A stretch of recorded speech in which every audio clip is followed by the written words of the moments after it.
How does this work? How does live streaming work? How does live streaming work?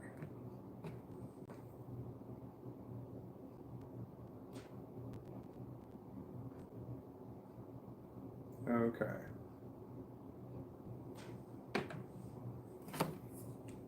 I don't live stream.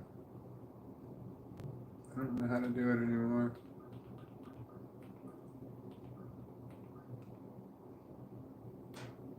Yeah. Hi, Sabrina. Hi, Star Park.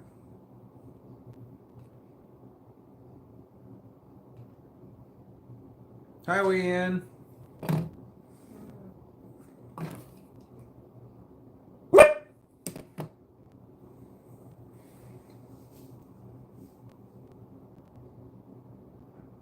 I forget how to do this.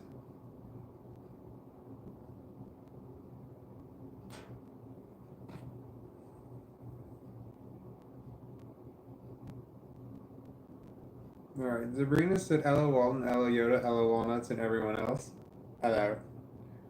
Starbarb says Ayo Walton. Ayo. I'm finally done with college. You're done with college? Nice. Did you talk to your guidance counselor to make sure that all of your ducks are in a row and you got all your I's dotted and your T's dotted? You make sure all your J's are dotted and all your J's are crossed? Like, you have to have everything in place in order to graduate. Like, you can be done with school, but, graduating, you gotta have all your ducks in a row. Congratulations. And Wee-In says hello everyone in Walton. That's me. And then Sabrina says you figured it out, Walton. Live streaming. Not really. I mean, I'm doing it. Live streaming's weird. I'm really tired. I was really tired. Do I have drugs right here? Oh no. I do, but at my roach clips over there. I gotta get more roach clips. That's what I need to do, but I like the one so much. I need to get a telescopic one like this.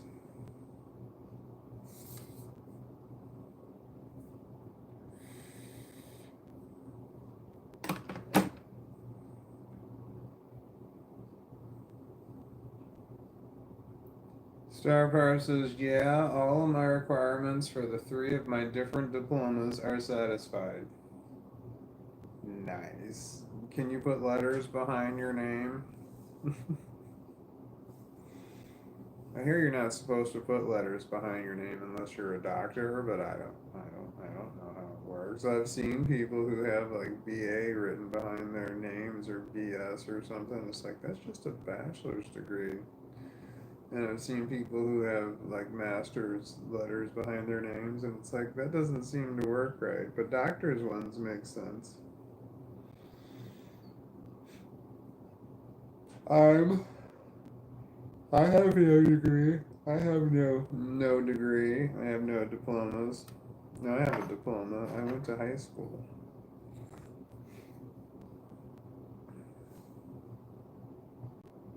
My daughters both have college degrees. They're better.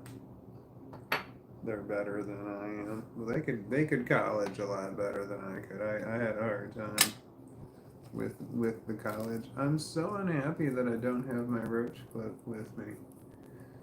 Is there something else I can use as a roach clip?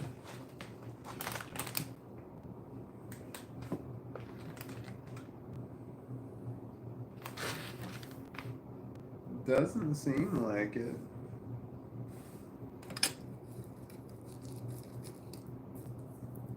Oh, so good thing.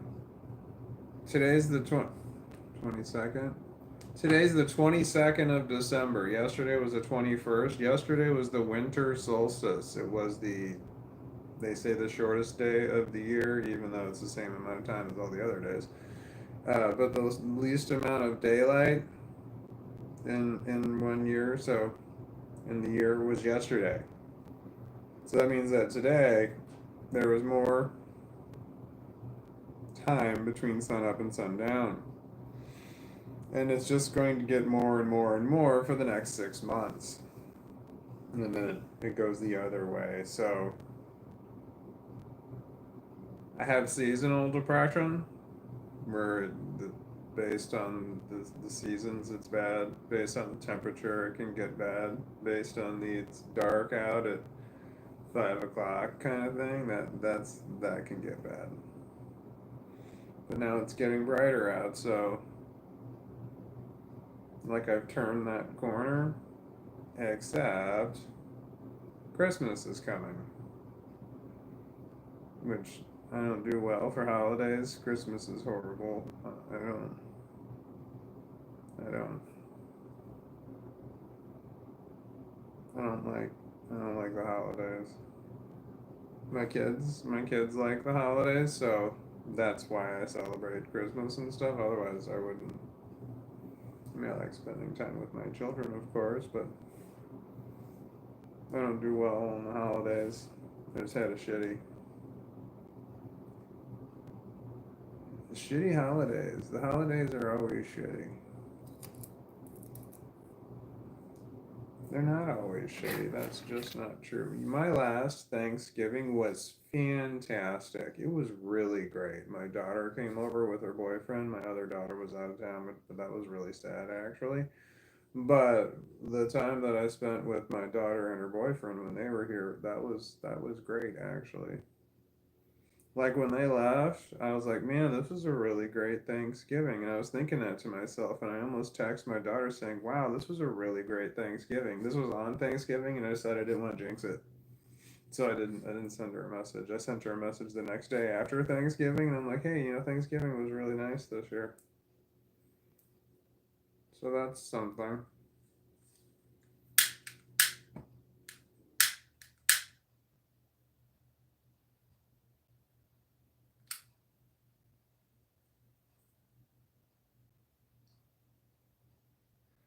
I have this song going through my head all day today and yesterday's.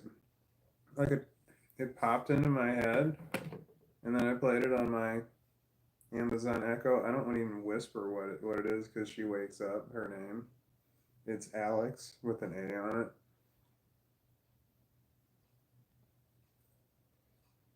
It's Sober by Pink. I just keep thinking about this song and I've played it several times today. It's good. Because I struggle with sobriety. that, that, this made me cough. That's unusual. I really miss my roach clip.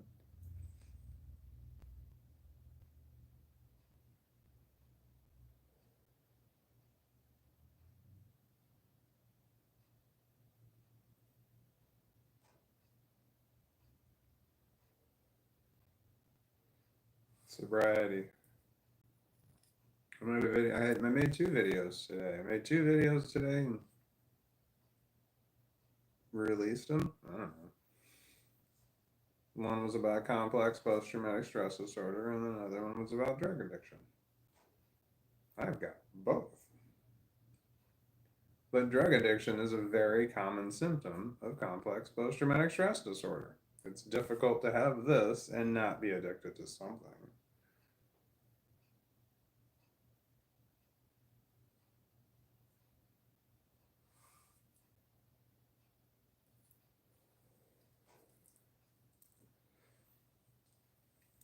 It's running.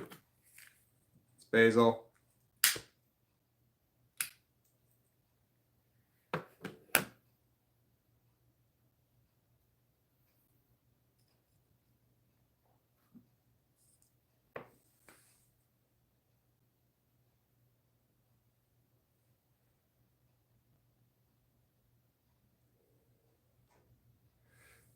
Oh, I wasn't done smoking that. I'm not sure why I put that out. Somebody was done smoking it. I don't know. So it's a song by Pink. It's called Sober. And there's this one section of line in here that I'm just like, it resonates in my brain. I will read it now. Coming down, coming down, coming down, spinning round, spinning round, spinning round, looking for myself sober. When it's good, then it's good, it's all good till it goes bad. Till you try to find the you that you once had. I've heard myself cry never again. Broken down in agony, just trying to find a friend.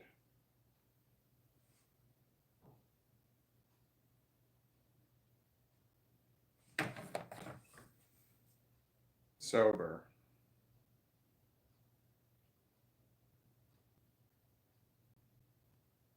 I always thought that I would have I have some sort of drug thing going on. Michael David Shuttlesworth says, "What's your channel about?" Mental illness, specifically complex post-traumatic stress disorder and autism. It's also about drug addiction. And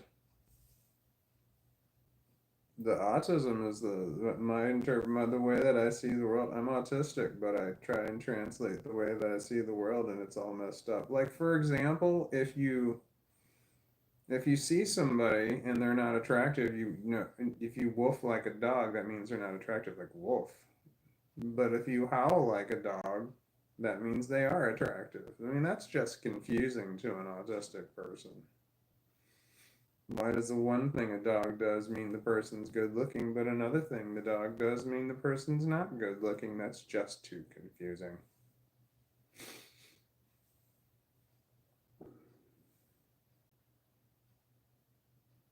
Anyway, I assume that the drug addiction, I'll get into some bender of some kind where I'll do too much of something. And then I'll be down into a low point. The depression will be high. The drug addiction will be high. Drug usage would be high. Those two things will. I know the drug addiction is going to play a large part in my demise. Anyway, I made 2 videos today. One about complex post-traumatic stress disorder and one about drug addiction. I have complex post-traumatic stress disorder and autism also. I don't do drugs now, but I did when I was a teenager. Michael David Shuttlesworth says. What drugs? Was it marijuana? Marijuana is legal where I am.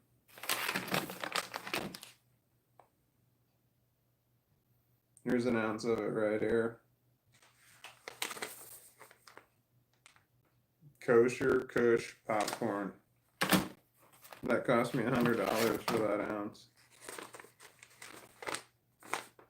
This one's called Golden Goat.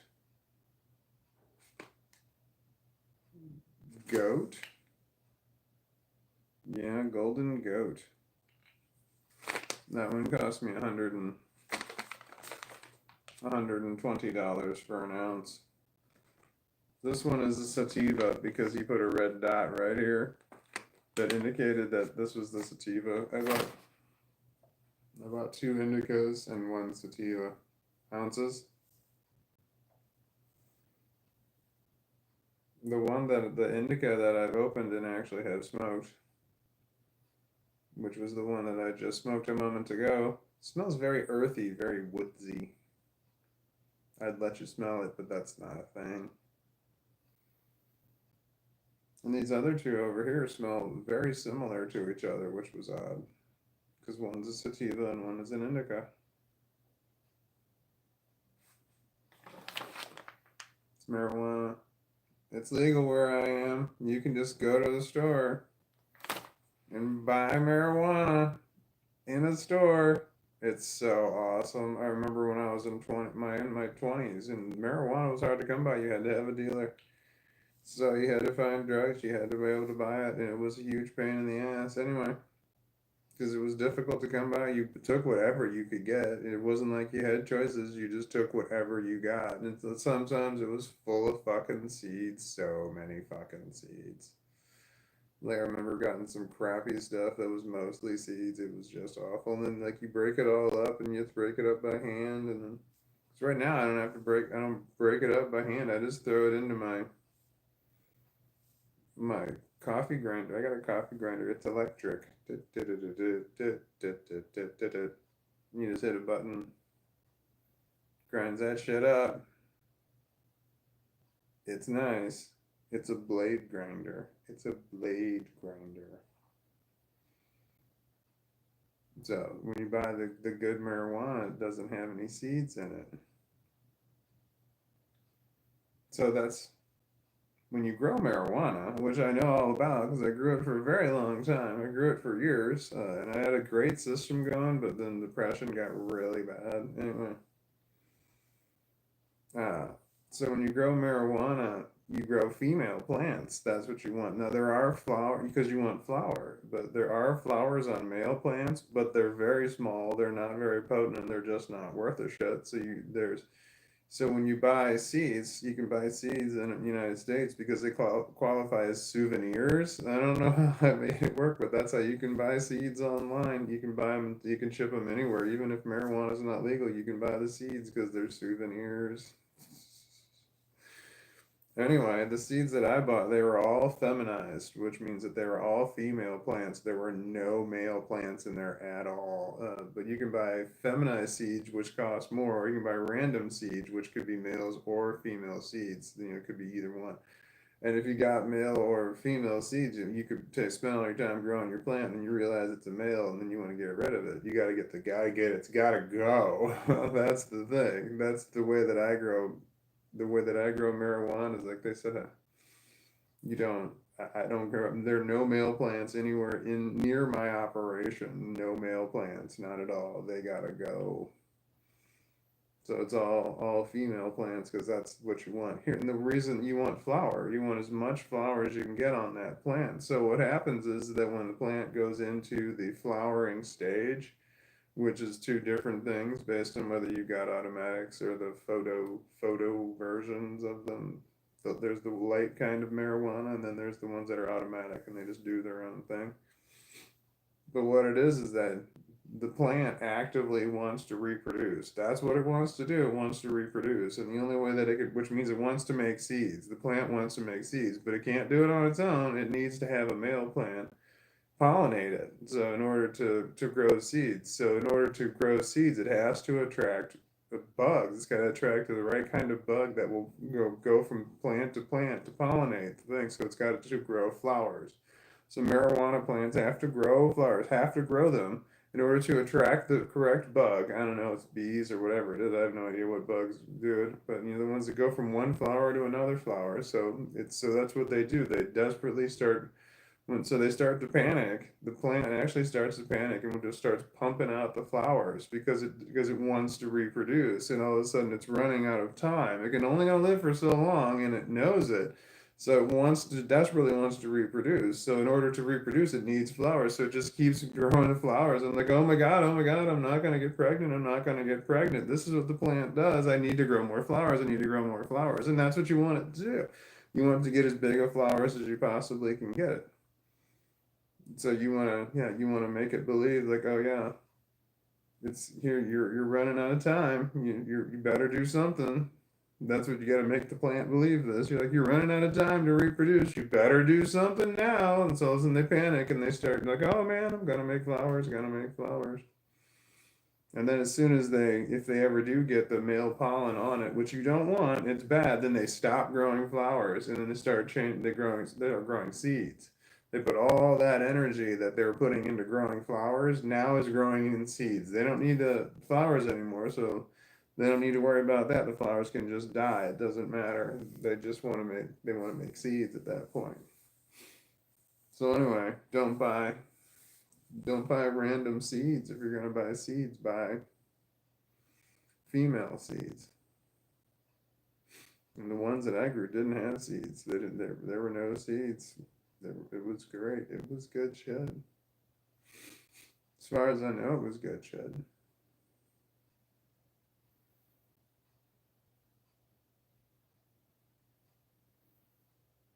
Yeah, it was good shit. And I got everything that you could, not everything. I've got an infuser that you can use to infuse like oil or honey or milk or butter or something.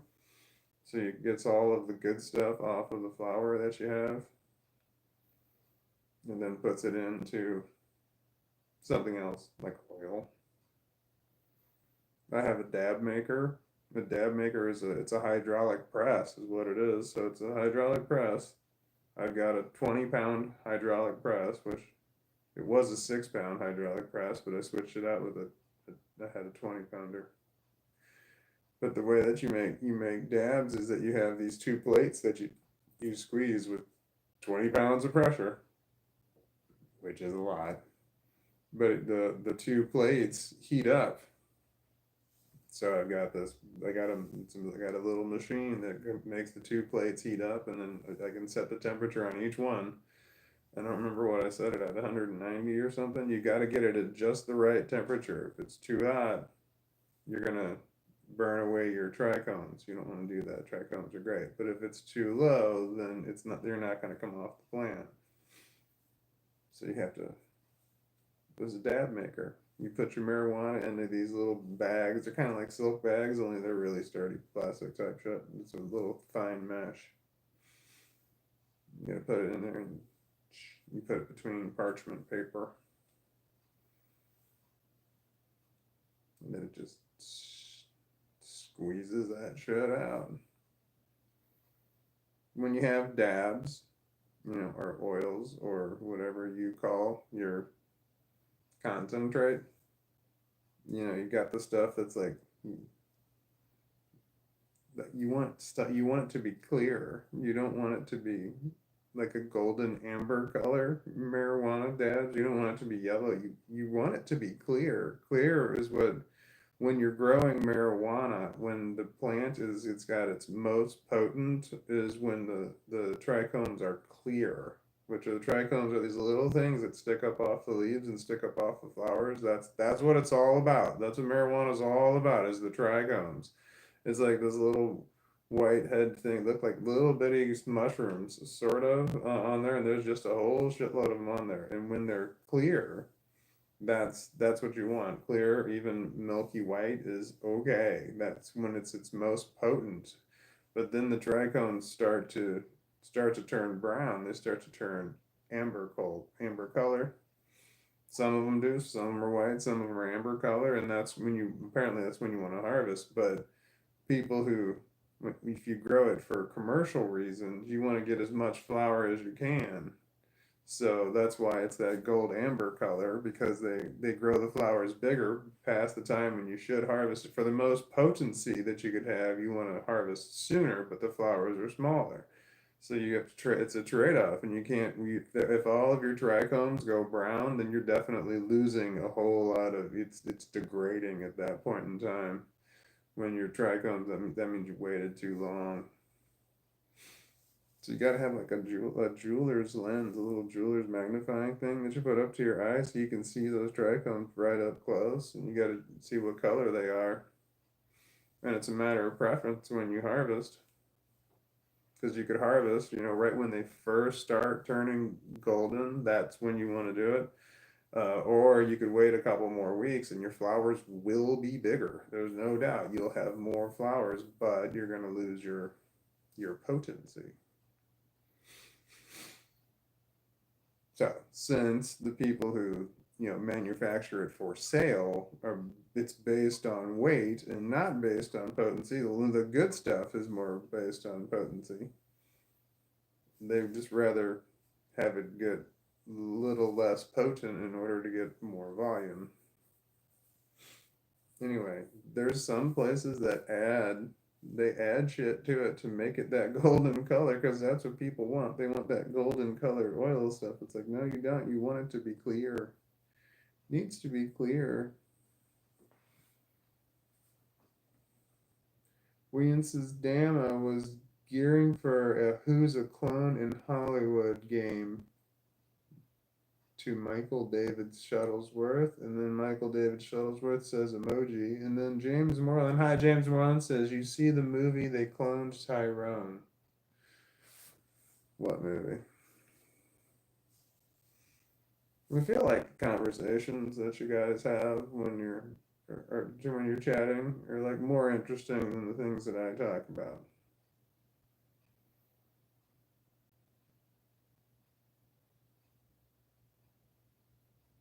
What?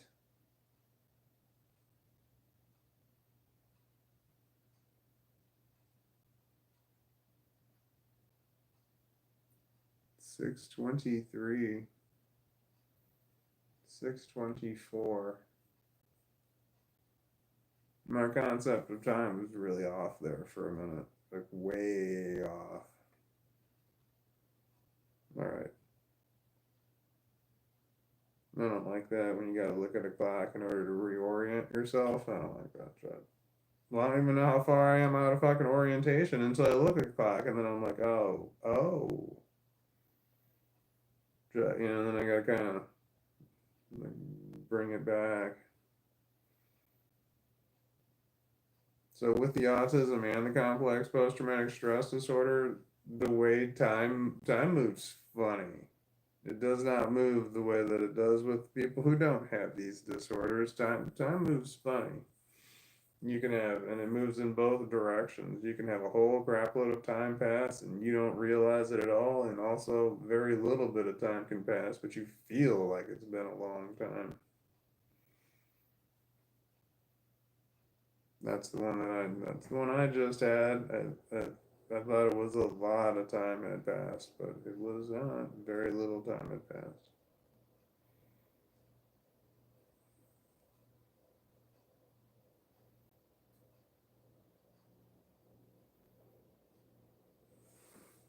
Meaning like losing time from having flashbacks? Yes. The time, yeah, losing time, yeah, that's a big one. The flashbacks can be so devastating. You have no clue what you're actually doing walking around. Because especially if you have routine, I have routine because it makes it easier to function, especially in the morning. In the morning, I just follow my routine to the point where I literally don't have to be awake. I just have to follow the routine. And that makes getting up in the morning a lot easier because I just do the exact same thing every morning. I just have to do the routine. And then things just kind of do it on their own. So I have routines that I go through. So sometimes if I have flashbacks, I still function. I just still go through the routine. But I have no concept of even doing the routine sometimes. I have no idea what has just happened. It takes me a minute. I get disoriented. Time lapses are a problem. Gotta admit. But also, the flashbacks, you can have a whole really long flashback in an incredibly short period of time because you've had the whole flashback before. You've sat there and rethought through the whole fucking scenario that you've got going in your mind and played out all of the details and done it all so many times and then gone through the roller coaster of emotions that are involved with the flashback, that when you just think about the flashback in general, you can just go through the motions real quick and feel every single horrible thing really fucking fast. But so a point where it feels like you went through the whole flashback, that could be a significant amount of time. But in fact, you just went through the whole emotional roller coaster really quickly, and you've only gone through a little bit of time. Flashbacks fuck with you, let me tell you. Autism also. Autism is tough with with time travel. Autism's tough because I feel like things do not move correctly when it comes to the autism. Like things are out of order. It's definitely a thing. I've got things where I'm just like, there's so many times that people are telling me something, and I'm just like, And I'm like feeling like as they're talking, I'm like saying the things that they're about to say, and I'm like, they're like, why? Where someone's telling me something, I'm like, yeah, I already know this. I already know what you're telling me. And they're like, well, how do you know this? And I'm like, because we've already had this conversation. You've already told me before. And people are like, no, no, we have not had this conversation. I'm like, yes, we did. And I'm like, and I would go through the conversation. I'm like, you said this, you said this, you said this, and you said this. And you're like, yeah, that's what I was going to say, but we've never talked about this. And I'm like, yes, we have. Anyway, time can move a little bit funny.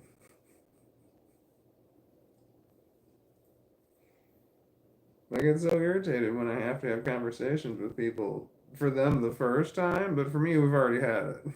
It's so annoying. I'm like, I know, I know, I know.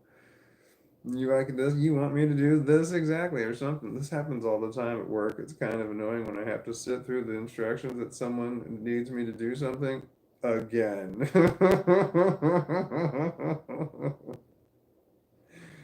They're telling me for the first time, but I'm hearing it like, oh man, we've already gone through this. It's like son of a bitch, son of a bitch. I don't want to go through it again. So sometimes I interrupt people all the fucking time, and I'm just like, so I'll say it real quick. I'm like, well, you're like, here's what I can do. I can do this, this, this, this, and this. What do you think? They're like, yeah, okay, let's do that. But I hate it when I'm like, I can do this, this, this, and this, and because that's what we determined the last time we had the conversation and decided exactly what I was going to do.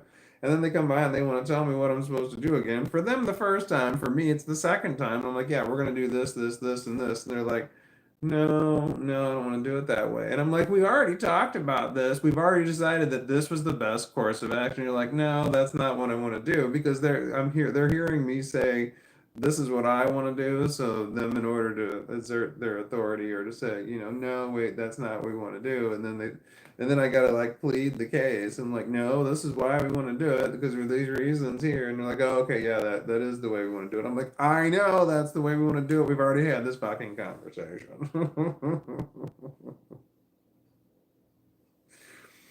It's annoying. Let me tell you, it's so fucking annoying.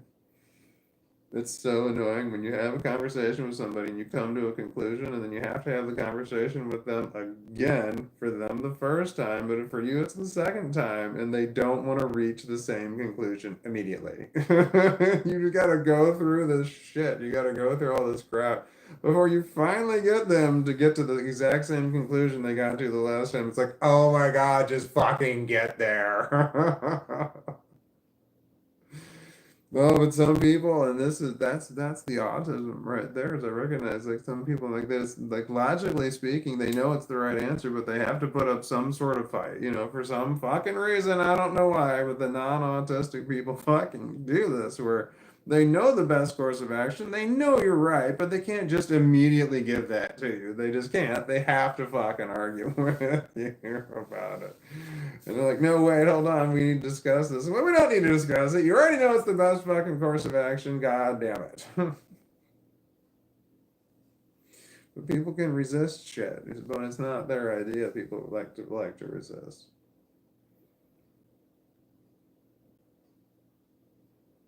What? I was just thinking about how shitty my fucking marriage was. Anyway, she was a horrible person. We had to have the same arguments all the time, but for her, it was definitely multiple times as well. Same arguments over and over and over, over and over and over.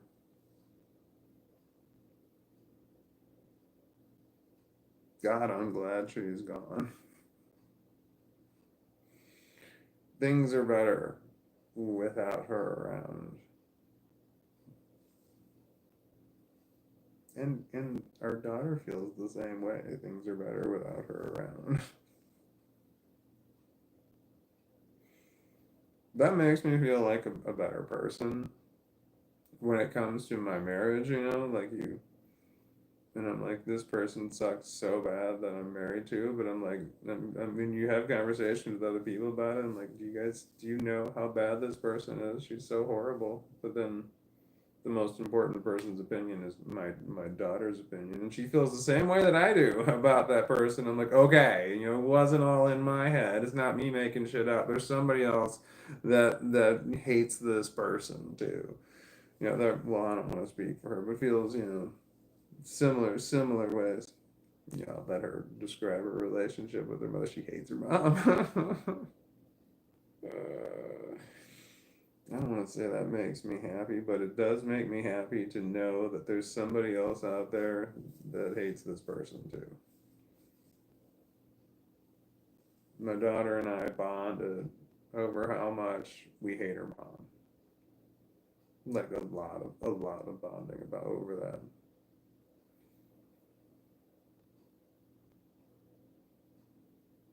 It's kind of nice. We don't talk about her mom at all anymore. We used to talk about her a lot more often, but now that her mom's gone, it's been over 5 years. My daughter's not spoken to her mom in 5 years. So, but it's, as time goes on, it's just we started talking about her mom less and less and less, and now we don't talk about her at all. It's kind of nice. Whatever my kids want to talk about, I'll talk about whatever they want to talk about. I'm fine with it. So if my daughter wants to talk about her mom, we can talk about her mom.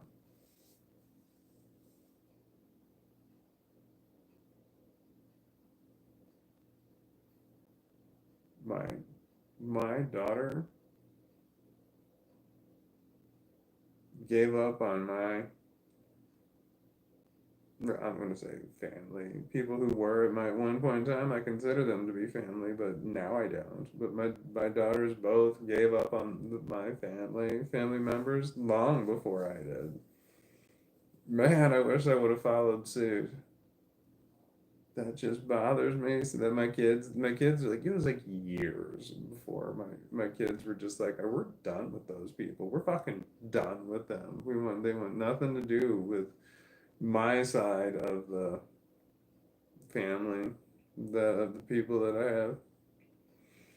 And then I'm like, all right, that I respect your decision. That was their decision to make. They made a valid argument, and I understood. I understand exactly what they were saying. So I'm like, all right, well, I'm still trying, but it's up to you. So I kept trying for a long time, and I wish I would not have. Oh man, did I waste so much time and effort, and just the mental anguish that I fucking went through trying to save a relationship with people that I once called my family that no longer are.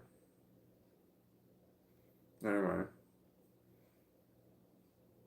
but man, when I finally got to that point, and someone told my daughters, I'm done, never talking to them again, they're gone. They're just fucking gone. And my daughter was like, she literally said to me, she goes, what took you so long? And I was like, I don't know. I don't know what I was holding on to. I wish I would have ended that so much sooner. I should have ended that sooner. Because I went through a lot of horror trying to figure that shit out. And I should have just gave up. I kept holding on, hoping that I would get answers to hard questions, but no, they just lied and omitted and downplayed, exaggerated, and then just completely ignored that I even said or asked anything.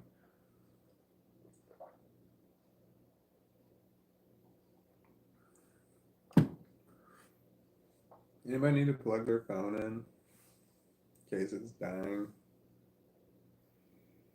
Or get a drink of water in case you're dying?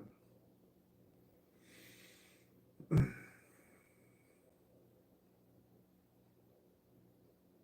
gotta go to work tomorrow, Monday.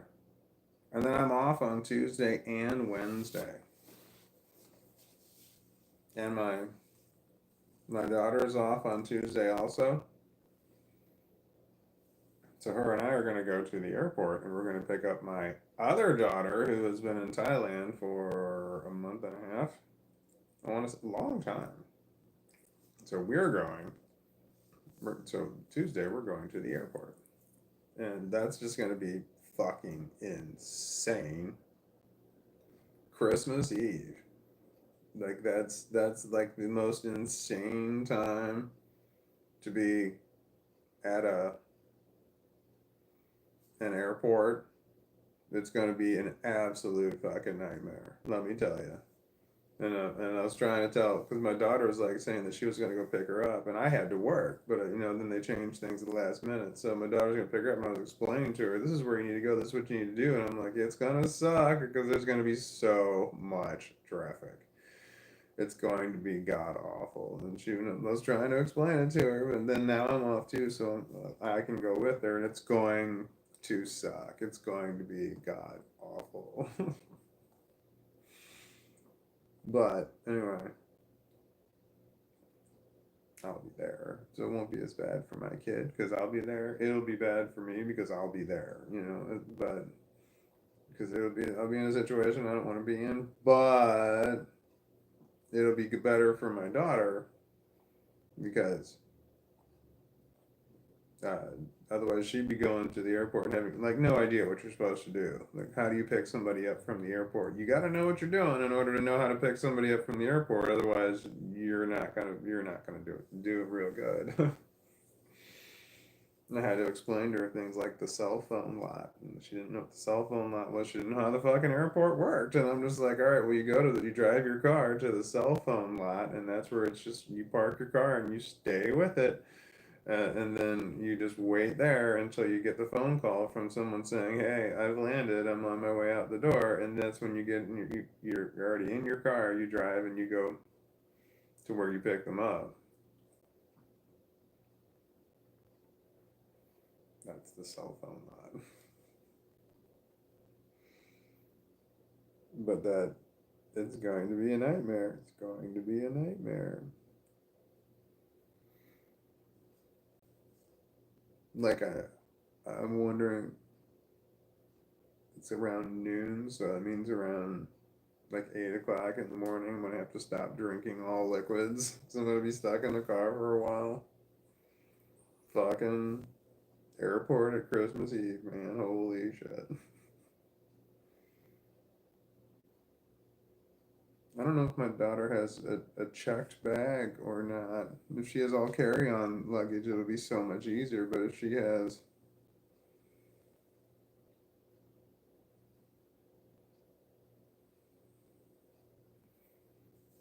what?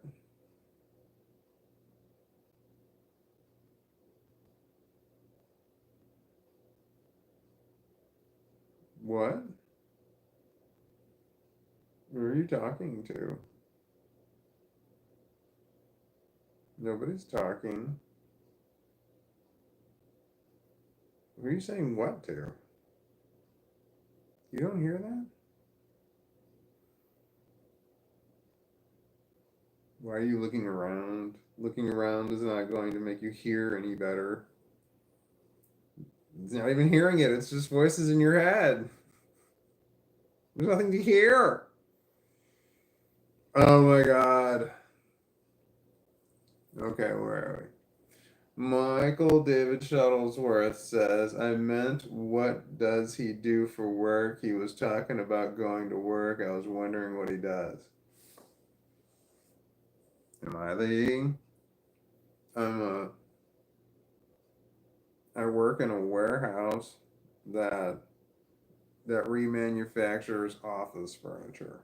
So they purchase whole crap loads of used office furniture, like cubicle systems. There's so many cubicle systems out there. There's so many parts, and each cubicle system has thousands of different parts. And then we take it and we remanufacture it. So we make it all pretty. We repaint shit, and then we change the fabric on shit, and then we can make it into any size. So if your panels are 7 feet tall and you need them to be 5 feet tall, we can make them smaller. We could it's like whatever they have these very elaborate computer programs to design out the office that you want, and then we have to make the stuff that we have fit in there. So I work in a warehouse. There's a bunch of different parts to this. Like there's a body shop where they get the dents out of file cabinets. There's a metal shop where they just cut metal and re-weld things back together. It's amazing. They call them the Magic Factory. There's two different spray booths. There's one area where they do nothing but office chairs. So you buy used office chairs, but they can put new fabric on there, and they get everything to work pretty and make it all work nice. It's used, but you get it for a lot less money because it's remanufactured. Anyway, my job at that company is basically I'm a general handyman.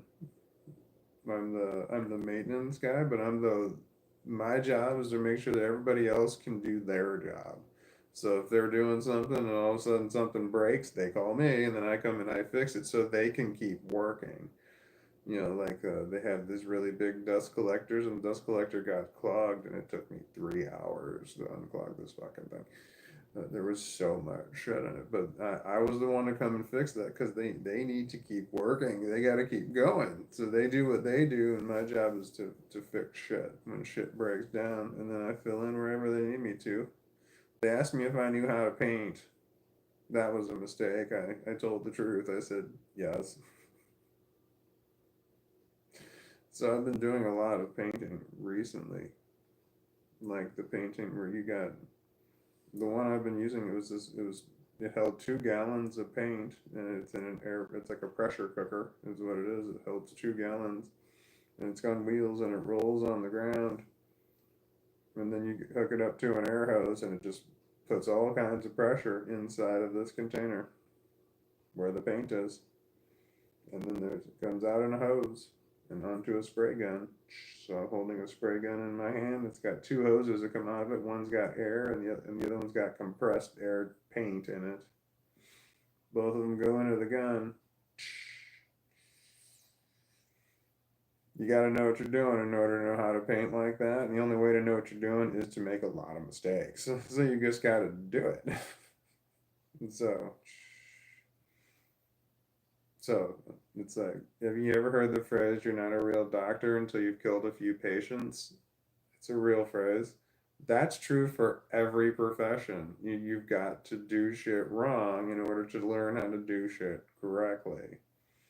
So, when it comes to spray painting, I've done a lot of shit wrong to the point where I know how to do things the correct way. And they ask me, "Do you know how to spray paint?" I'm like, yes, I do know how to spray paint. And then I made the mistake of doing a good job on my first spray paint job. So now I've been doing a lot of painting recently.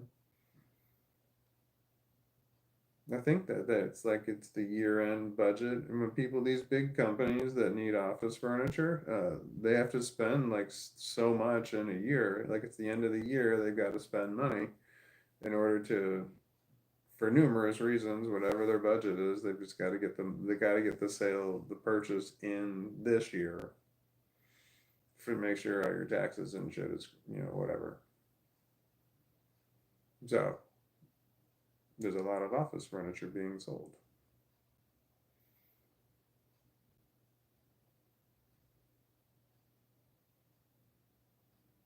I'm a carpenter.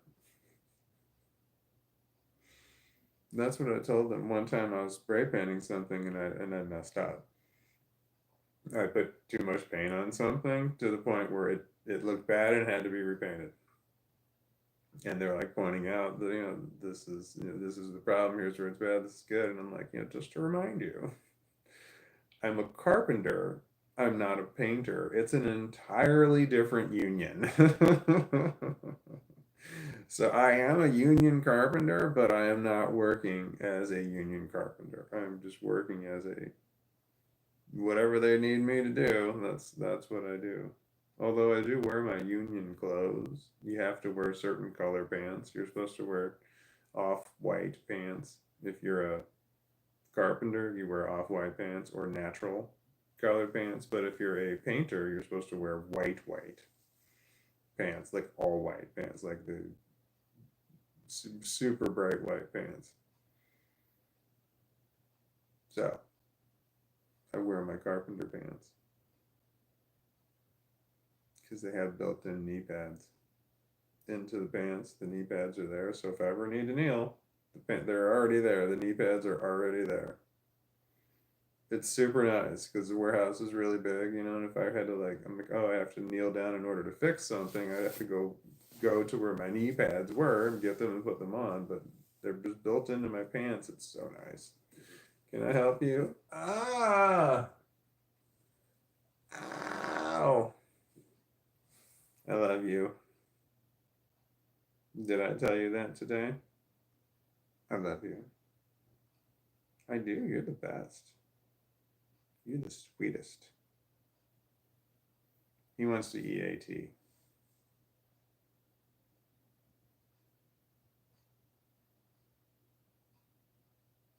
It's that time. I don't know what happened. I used to feed him twice a day. That's what you're supposed to do. Like feed him twice a day, and somehow he just became such a dick. And I feed him 3 times a day now. I had to adjust the food. He still eats the same amount of food per day, but he eats 3 times a day, and he wants to eat right now. So, like for example, I get up in the morning and then I gotta feed him because he expects to get fed because I got out of bed. Why else would I get out of bed? There's no other reason in his mind for me to get out of bed except to feed him. So the morning I wake up, I feed him, and then when I come home from work, so I've been gone for a while, I feed him again because I came home. Of course, what does he want? He wants me to feed him. But he did this somehow. He did this thing now, this right now, where he wants to be fed before we go to bed. He wants me to feed him, and I need to do it because otherwise he wakes up in the middle of the night, and it's like could be any fucking time, 11, 12, 1, 2 in the morning, and he's like, you need to feed me now. So I had to feed him before we go to bed, so I could at least try and get more sleep because he wanted to get up in the middle of the night, in the middle of the night, in the middle of the night. He's right there. We're gonna have to turn. All right, I'm turning you. Is that pointed in the right direction? I did 2 loads of laundry today. So proud of myself. I took a shower today too, and these are clean clothes. I have not taken a shower since I think it was Thursday morning, but it could have been Wednesday evening.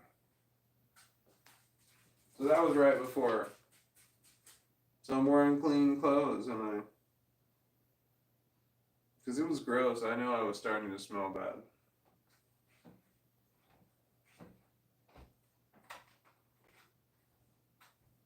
I have to feed the dog.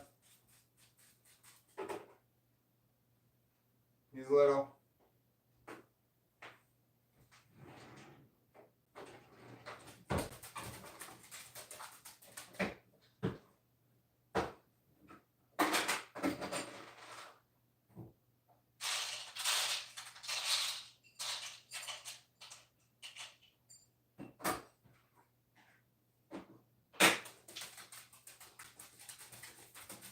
Here you go.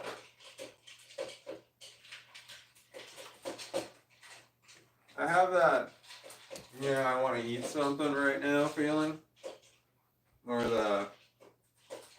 like I could really go for, like chocolate milk sounds really fantastic right now. And I normally have milk and chocolate Hershey's syrup. Well, I used to. I did for years. The agoraphobia has definitely taken over. It's a horrible thing. Anyway, I struggle to get to the grocery store. Most people just fucking get up and go to the fucking store. I don't have any food. Except for I get delivery. But I can't imagine them delivering milk. Because I see them at Walmart, like, my nearest grocery store is Walmart, and I see them pushing around these cart things, like, because they're looking at you're just completing the order, looking at the item, and they go find the item, look at the item, go find the item, and they're like pushing milk around in these little cart things. And I'm like, how long has that thing out? How long has it been outside of the refrigerator? That milk container. I just don't trust them to do when it comes to things like that, milk and stuff, milk and stuff. I've been returned. That says to James Moreland says I've been returned. I used to do DoorDash and it gets there as fast as I can. My dog's scratching on the door. He might need to go out to the outside. Hold on.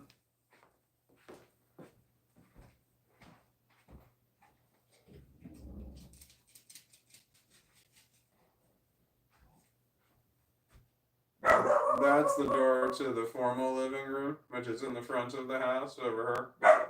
And this is the back of the house that we're currently sitting in. So this is my, I guess, family room, my informal family room, which is in the front of the house.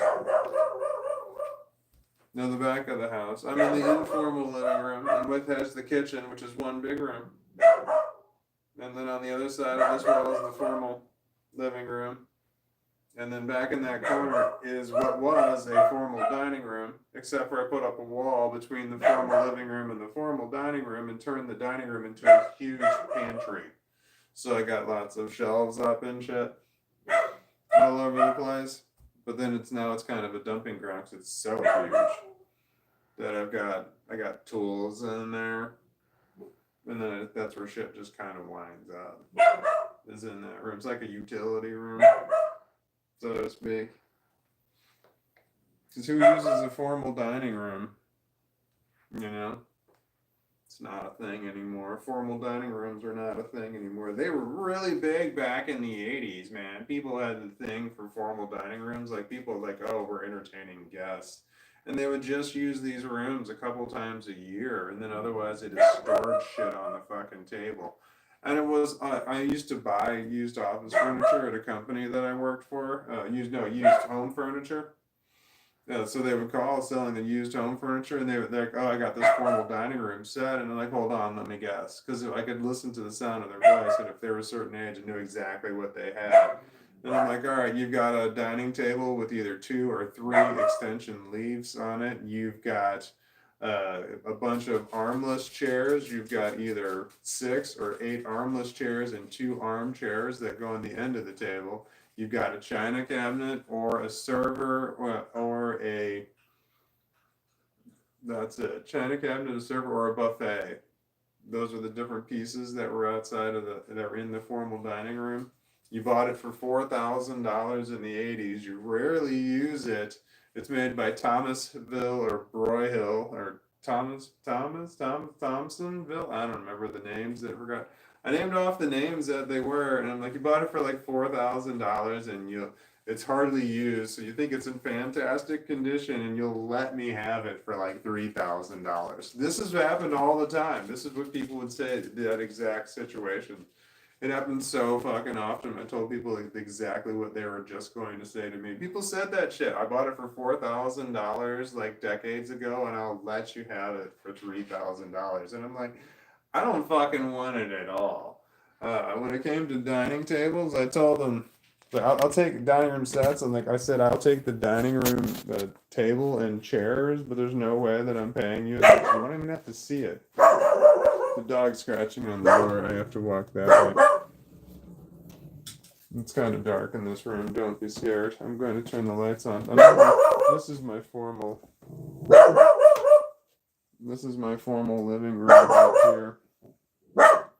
It's a mess. There's just shit all over the place. I don't use this room. I took the TV off the wall. That's not it. Because this TV doesn't work, and that one did work, so I moved it. But on my wall in my living room, I have a sledgehammer and an ice axe prominently displayed. Like, you walk in the front door here, and there's a sledgehammer, and there's an ice axe. And only my daughters and myself know why. Alright, I'm putting on my coat and stuff because the dog wants to go outside. It was chilly today, but I don't remember how chilly it was, but I was walking around and I had to put my hood on.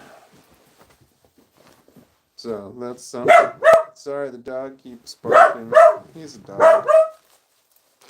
He does dog stuff. like barking out the window. He keeps running back and forth to the front door to the window because I'm taking too long to put my coat on. Alright, come here. Got you.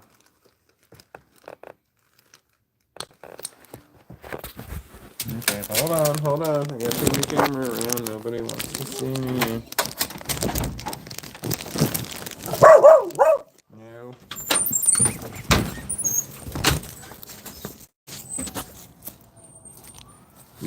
Okay.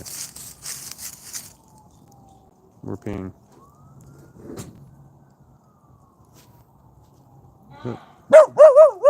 Nope. Hilda Mouse. Hi, Hilda Mouse. Says we eat at our kitchen island. Works well enough. We gotta eat facing the... Here we go. Our formal dining room is an office.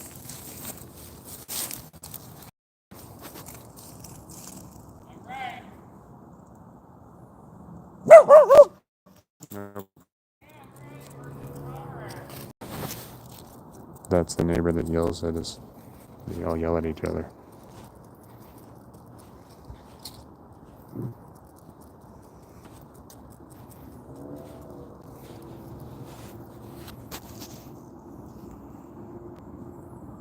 Do you also have PTSD or autism, Hilda?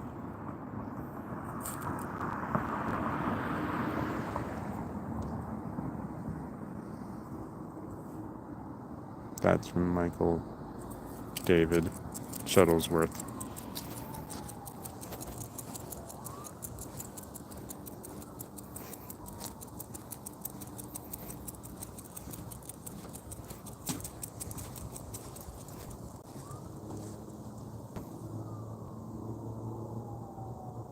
Hi, dog. It's kind of weird that the comments are working on the phone that I'm looking at as they're working. Normally they get frozen. The neighbor that yells at you in a good or bad way. That's Nancy. Hi, Nancy. No, not yells at me. The neighbor that yells, they yell at each other. It's multiple people in the house and they yell at each other like so loud outside. They're always fighting. The police are called every once in a while. I've never called the police on. And they yell about things. Apparently they use drugs because they were yelling about heroin one day. And one guy yelled at the other one and said, "The next time I see you ODing, I'm not calling 911. I was like, damn.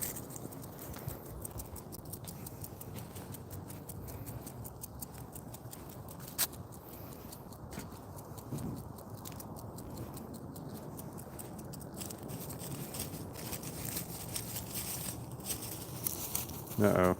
You don't need to see that. Am I allowed to show that?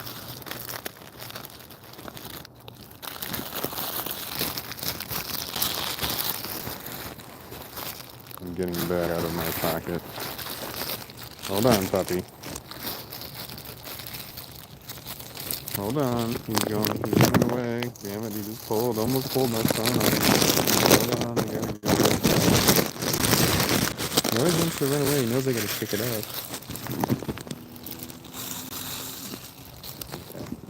Okay. Got it, but now to tie it. Okay, come on, let's go.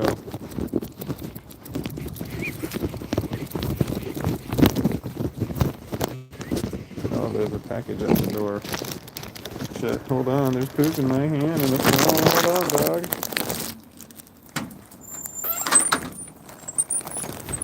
I'm struggling. Hold on. Oh man, the poop smells terrible. Oh shit, sorry, dog.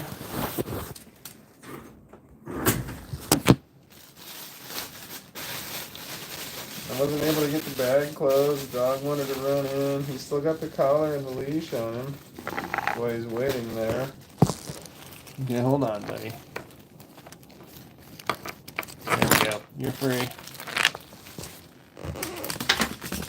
There's the poop right there.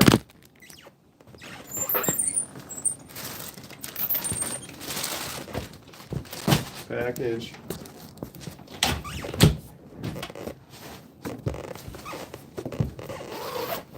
Alright, I'm taking my coat off. I'm glad I'm not wearing a skirt. That would be horrible, wouldn't it?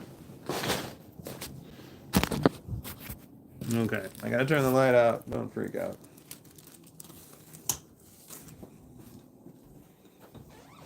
Okay, I'm walking into my kitchen now. Into my utility room.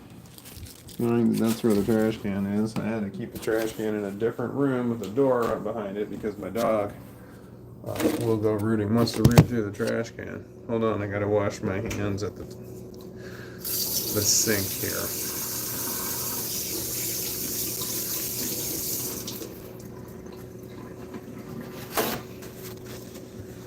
Okay. Boom. No, my neighbor, my piece of crap. Can you see my television? Oh no.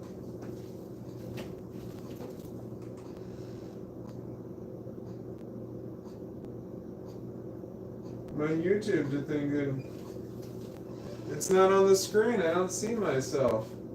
But there's a bunch of comments on there. The last one says Nancy LOL. But there's no image. What the fuck, man? No, my neighbor that yells, they yell at each other all the time outside because I guess they have to smoke outside. I don't know, there must be a rule or something because I see them smoking everything outside. But no, they don't. The one, it's like a guy, and I think he's like I would guess he's in his 40s, and he lives with his parents, so his parents were really old. And they're always yelling at things at each other. Like the last time I wanted, the son who's like in his 40s, I guess, was like yelling at his dad saying, "I don't work for you. I don't work for you." Like just kept saying that. Like I guess the dad was wanting him to do stuff. I assume the kid lives there rent free. Damn it.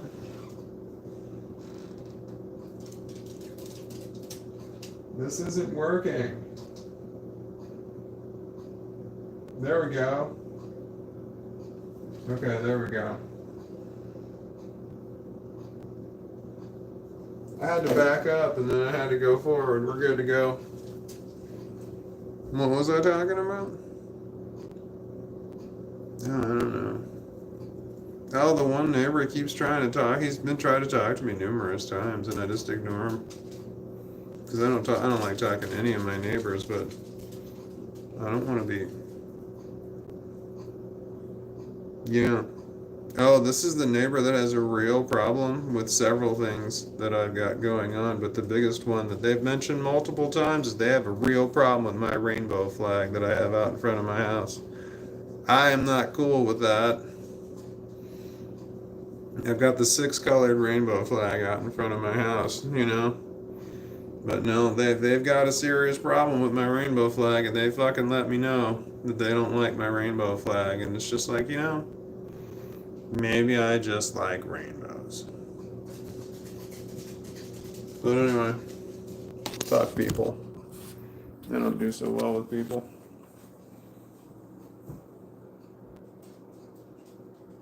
Like something needs to happen. What am I doing? I don't know. There's a message out for review. It's blue. That's from Michael David Shuttlesworth. Says, "Are you gay or what did they say?" Question mark. That wasn't. You can't. Apparently, that's just held for review. And then James Moreland had a message held for review. It says, "Fuck people, get money." Fuck people, get money. Are you a porn star? Boom. The dog wants me to sit down over there. Oh, I'm gonna find where's my roach clip? I got the song Sober going through my head by Pink. It's just been going through my head for a very long time.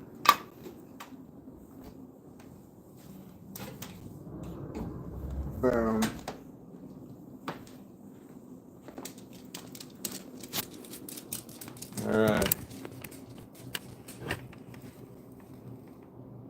There we go.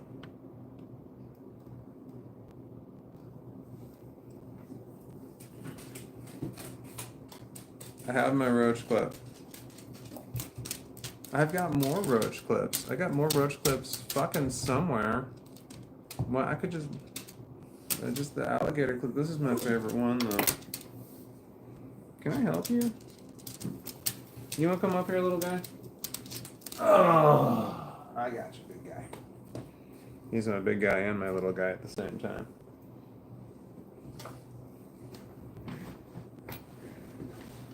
Ah!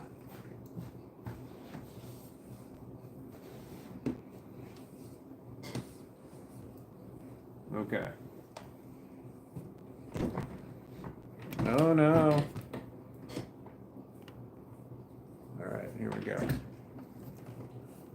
What kind of dog? Is that a dachshund? Or however you spell it? That is a dachshund, and you did spell it wrong. Dachshund. Dachshund. Dachshund.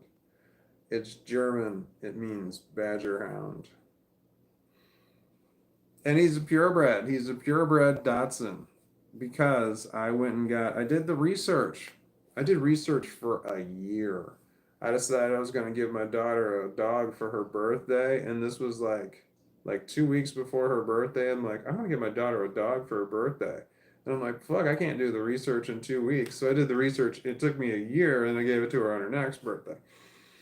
So I did a research. I looked up low maintenance dogs, and that's what I wanted. I wanted the lowest maintenance dog I could find. So I kept doing. I went to a bunch of different websites that said low maintenance dogs, and there were Dachshunds on multiple lists that said low maintenance dogs.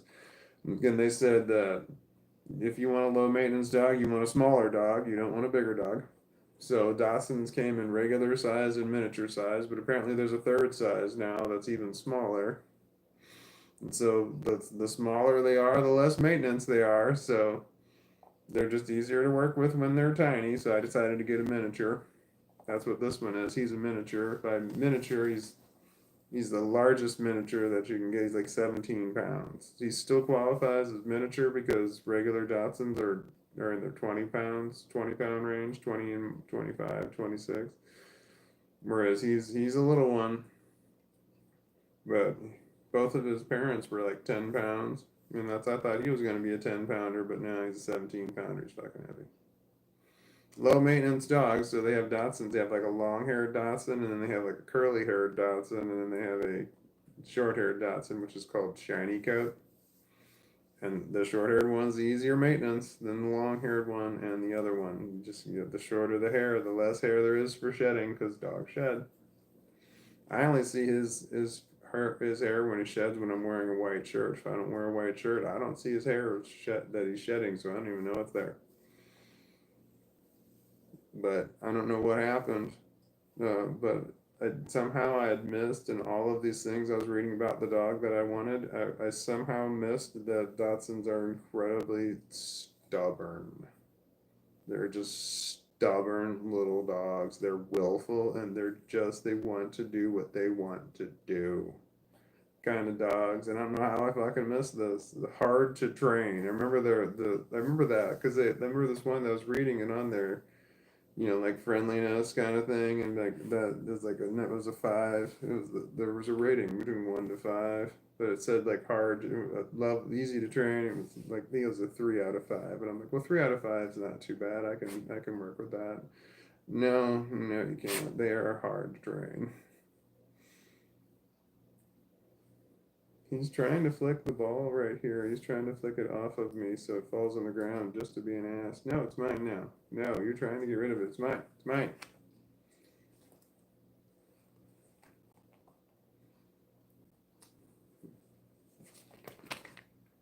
It's mine.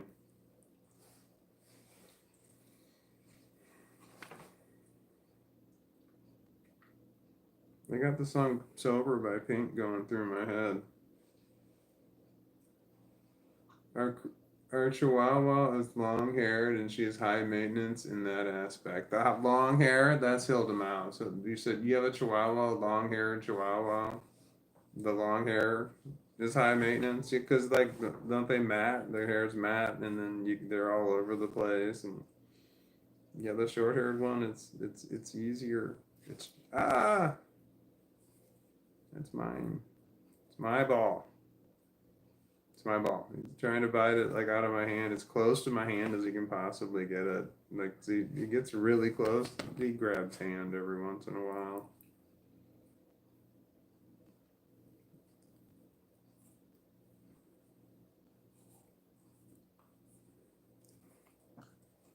It's my ball. It's my ball.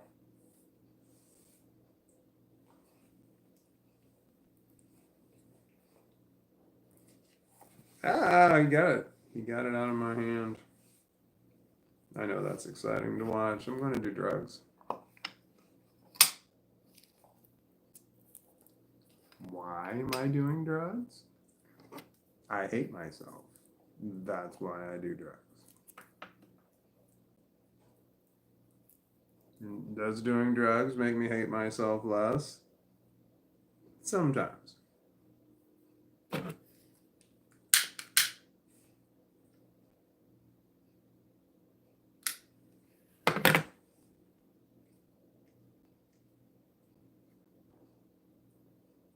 This is basil.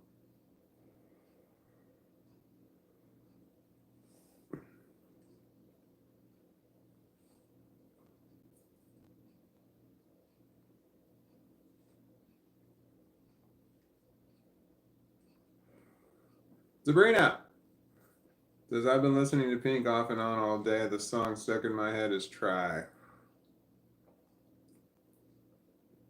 That's not, I'm not sure which one that is.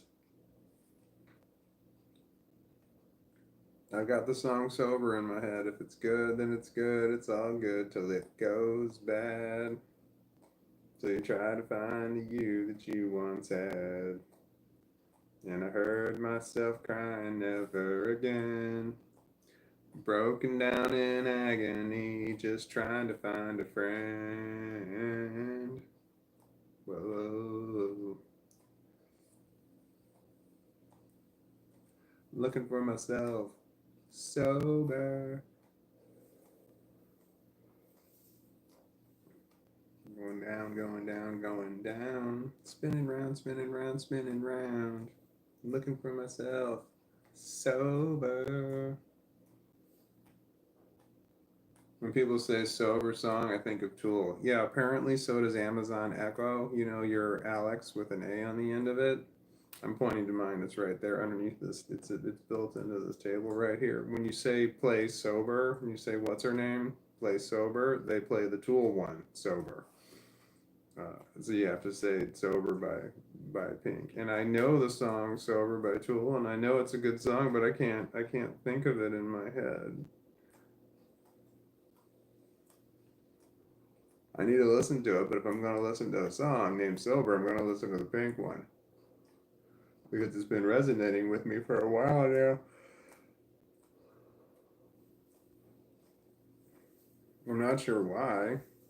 I don't remember. I mean, I've heard that song many, many, many times. I remember thinking that's a good song, but it didn't do what it's doing right now in my head. It just keeps going over and over in my head. And there's just this one line, the part that I sang just a minute ago, that just keeps going through my head over and over again. And when I'm listening to the song on my Amazon Echo, you know, it plays the one sign, and then I'll say, you know, her name, go back 40 seconds, and then it goes back to where I want it to be. You can listen to a song and you can tell it to go back the exact number of seconds that you want to go back to the exact spot that you wanted to get to. And I just keep listening to this one part, and then I'll finish the song out and I'll play the whole song again. And then when it gets to the one part, I say go back to that one part and then finish the song out, and then I'll listen to the song again. Or I'll just say, I'll tell her to restart, and then they'll replay the song. This happens often. It normally happens when there's a new song that, like, all of a sudden I find a song, I'm like, man, this song's amazing. Like, out of nowhere I find a song. That's happened several times. Where there's all of a sudden a really good song and I gotta listen to it a million times in a row. There was this one song, High Hopes, by Panic at the Disco, High Hopes. I love this song. My daughter loves this song. When I used to drop her off at her mom's house, her and I would listen to that song only all the way home. She's like, here, I found an hour long version of that song where they just keep playing the song over and over again for a fucking hour straight on YouTube. And because we have YouTube Music, so if you have YouTube Music is fucking amazing because if there's a video of think of any song you want. If there's a video for that song on YouTube, it's on YouTube Music. Therefore, you can make playlists of fucking anything as long as it's on YouTube, and every song's on YouTube. It doesn't like there's no. Are you okay? What are you doing? Anyway, she found High Hopes, and we used to listen to that song when I used to go drop her off at her mom's house. My poor kid, I had to drop her off at her mom's house, we would get in the car and we would go there, and I would not drop her off until the exact minute that she was supposed to be home. It was to the minute. I was never late. I was never early. I dropped her off at the exact minute that she was supposed to be back. It was like, are you coming? Are you okay? It was like 9 o'clock. I remember that we would do this. Like, I would drive around the neighborhood. And my daughter and I would just play music, and then we would just drive around until the exact minute that she had to go back. So my daughter did not want to go back. One time I was dropping her off, and it was like 5 minutes early. She goes, can you just drive around? And I said, yeah, okay, that's fine. So I just drive around the neighborhood. And that's what we did. We would just drive around the neighborhood, and I knew how much time I had, so how far I could drive around the neighborhood. My daughter controlled the radio all the time, no matter what she wanted to listen to. She could listen to whatever she wanted. I would just hand her my phone and just say, "Here you go," because my phone was connected to the radio. So she would just control the radio, and then I was able to hook her phone to it. Anyway, so whenever my daughter was with me, she always rode in the front seat of the car. She was a teenager. But when she was with her mom, as a fucking teenager, mom made her ride in the back. Her mom made her ride in the fucking back. I forgot about that. They're just a fucking horrible person. Made her ride in the back seat as a fucking teenager. So my daughter always rode in the front seat, and she always controlled the radio. She could listen to whatever she wanted. And that really pissed off my ex-wife. It really pissed her off that I let my daughter sit in the front seat and listen to whatever she wanted to listen to. And I let her control the radio. She could play whatever music she wanted. And I'm like, the reason, and sometimes she played music I didn't want to hear. Like, I'm like, this is not good, but it didn't matter. I let her play whatever she wanted. And I told her, I said, I'm letting you play whatever you want because your mom never lets you touch the radio ever. Like, ever. And my daughter was never allowed to choose what was being played, what music was being played, ever. It was always her mom had to choose it, always. So when she was with me, I'm like, I'm going in an extreme the other direction. Because I told this to my kid, I'm trying to balance you out because your mom never let you touch the radio. I'm going to let you, entirely dominate the radio. You can just listen to whatever you want to listen to. And the only reason I'm giving you that much freedom with the radio is because your mom is so strict. I'm trying to balance you out. And I told this to my daughter. This was all over the place. It was all kinds of things were like this. I said, the only reason I'm doing it is because I told her, you listen to shit that I really don't care for, but I'm still going to let you do it. And the reason is because I'm trying to balance you out. My daughter's mom would never let my daughter prepare food for herself, ever. Would never let her. My daughter had to like clear everything that she was eating before she ate it with her mom before she could eat anything. And her mom always went. She told me about this sandwich this one time. This sandwich still bothers my daughter to this day. And my poor kid, she's got like PTSD from the shit that her mom did. My poor kid.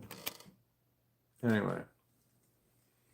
So, like, my daughter just wanted a sandwich. Her mom's like, no, I'm going to make it for you. My daughter wanted a sandwich right then and there, but her mom's like, no, I'm going to make it for you. But her mom was doing something on a computer, so she made my daughter wait.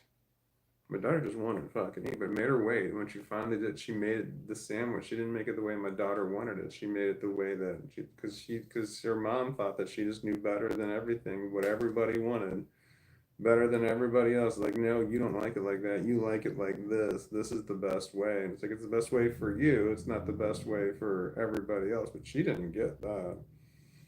So she made this horrible sandwich for and she put mayonnaise on this sandwich and then put the sandwich in the microwave. And then my daughter wouldn't eat it. And they got into a huge argument about this. And like my poor kid, she just wound up going hungry. So because of that, her mom was so fucking strict when it came to cooking. When she came to my house, she could cook whatever she wanted, whenever she wanted, at any point in time. So the moment I picked her up, when it was my weekend with her, I picked her up on a Friday at 4 o'clock p.m. Then we went straight to the grocery store, and then we came straight home. So we would just go right to the grocery store. My kid could buy whatever the fuck she wanted. I did not care. Because my kid never abused that. She was always like, "Well, I don't want to spend all of your money." She felt bad about wanting to buy stuff, so because of that, she could just buy whatever she wanted because she wasn't all reckless and crazy with it. So we would just go straight to the grocery store when we come home, and then she could just cook whatever she wanted whenever she wanted to cook it. And every time she would go home to her mom, their mom would just be like, "No, I'm gonna make that for you," and she's like, "Well, Dad lets me cook at my house, at his house." Well, man, the first time they were fighting, and she said that, my daughter said that to her mom. Well, Dad lets me cook whatever I want, whenever I want at his house. Man, my ex-wife was right on the phone with me. She was so mad. She was telling me that she's like, "Yeah, you let her cook at your house," because she didn't believe my daughter when my daughter said that. I'm like, "Yeah, let her cook at my house." She's like, "You let her cook whatever she wants to." I'm like, "Yeah, let her cook whatever she wants to cook." And he's like, "You let her cook whenever she wants. She just eats whatever she wants, whenever she wants." And I'm like, "Yeah, she can eat whatever she wants, whenever she wants." She's here. And she's like, so it's like, yeah, it's not the way it's supposed to work. You're not going to do that. You're going to tell her what she's going to eat. And you're going to make her eat at specific times and shit like that. She's like, all kinds of shit was coming out of her mouth. And I'm just like, no, no, we're not doing that. That's not happening. And my daughter's not going to eat this. My ex-wife said, like, I needed to make food for myself and then make enough for both of us. And then I was supposed to make her eat that, whatever it was I was eating. And I'm like, no, I don't want to do that. I want her to eat whatever the fuck she wants to eat. And that worked out well for me because my daughter likes to cook. She wanted to cook. So my daughter would cook and she would make all kinds of stuff. She experimented with all kinds of food. She made all kinds of stuff. Some of it was fucking god awful, but she made all kinds of stuff and she made enough for me. She would start cooking something. She'd be like, "I'm gonna make this food right here. Do you want some?" And I'd be like, "Yes" or "no," depending on what it was that she said. She made stuff with like tomato paste in it. I can't stand tomato paste. I hate it. I hate everything that's made with tomato paste because I don't like tomatoes. So if she was cooking with something with tomatoes, I'd be like, "No, pass, but thank you anyway." And then she wouldn't make enough for me. She would just make some for her. So no, I'm not gonna tell my daughter she couldn't cook if she wanted to. She'd cook shit for me. Because she would say, "I'm gonna make this. Do you want some?" I'd say, "No, that doesn't sound good at all." She's like, "Oh no, really? What about it?" And I'm like, "This one ingredient here sounds horrible." I'm like, "No, thank you. I'll make something else. Don't worry."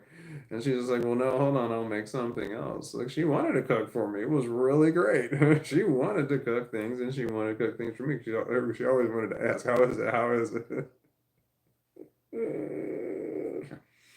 Oh man, sometimes the food wouldn't even be in my mouth yet, and she's asking me how it is, and I'm like, just wait until I'm done eating, and then I'll tell you all about it. So, the extremes. I had to go an extreme one way. I had to be like extremely lenient. Is that the right word? Lenient when my kid was with me. But because, and I told her all the time, and I'm like, I'm letting you cook whatever you want, whenever you want to eat, whenever you want, whenever you want, because I'm trying to go an extreme this way. Because your mom is going such an extreme this way that I'm trying to balance you out. Because sometimes she made some god awful messes in the kitchen. Oh my god. That was before we had the dog. Because when we got the dog, she didn't make nearly as bad of messes in the kitchen.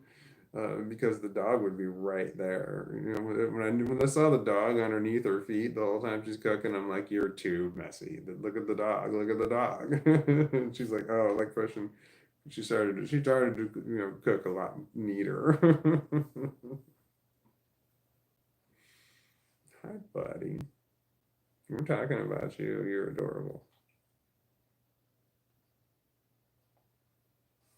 My daughter named my dog Yoda.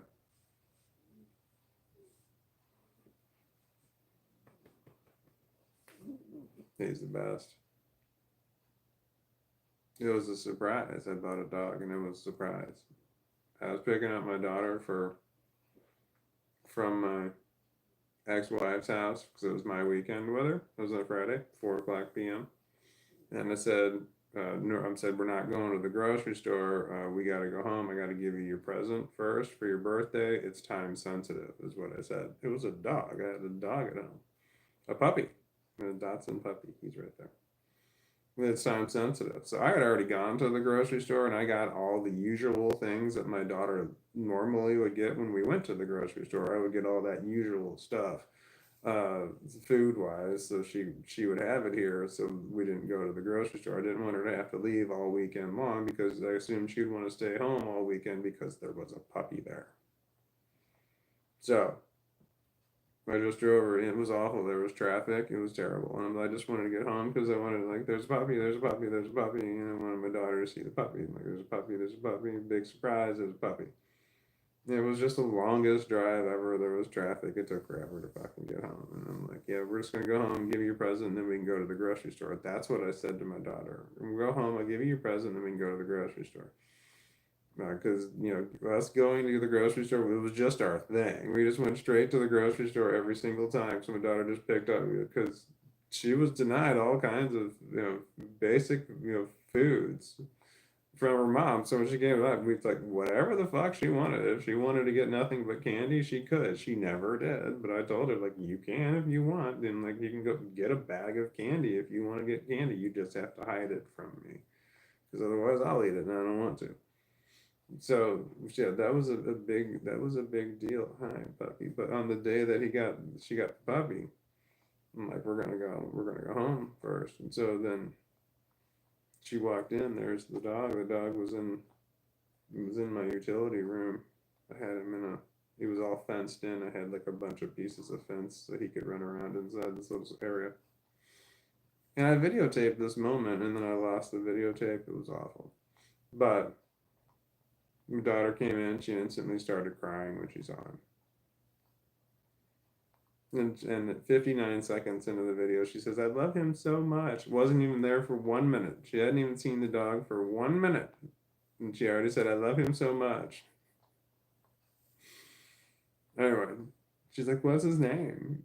And I was like, "He doesn't have a name. You can name him whatever you want." She's like, "I get to name him?" And I'm like, "Yeah, you get to name him." And I'm like, "I can name him whatever I want." I'm like, "You can name him whatever you want." And she's like, "Can I name him Bubbles?" I was like, "No fucking way." She's like, "Why not?"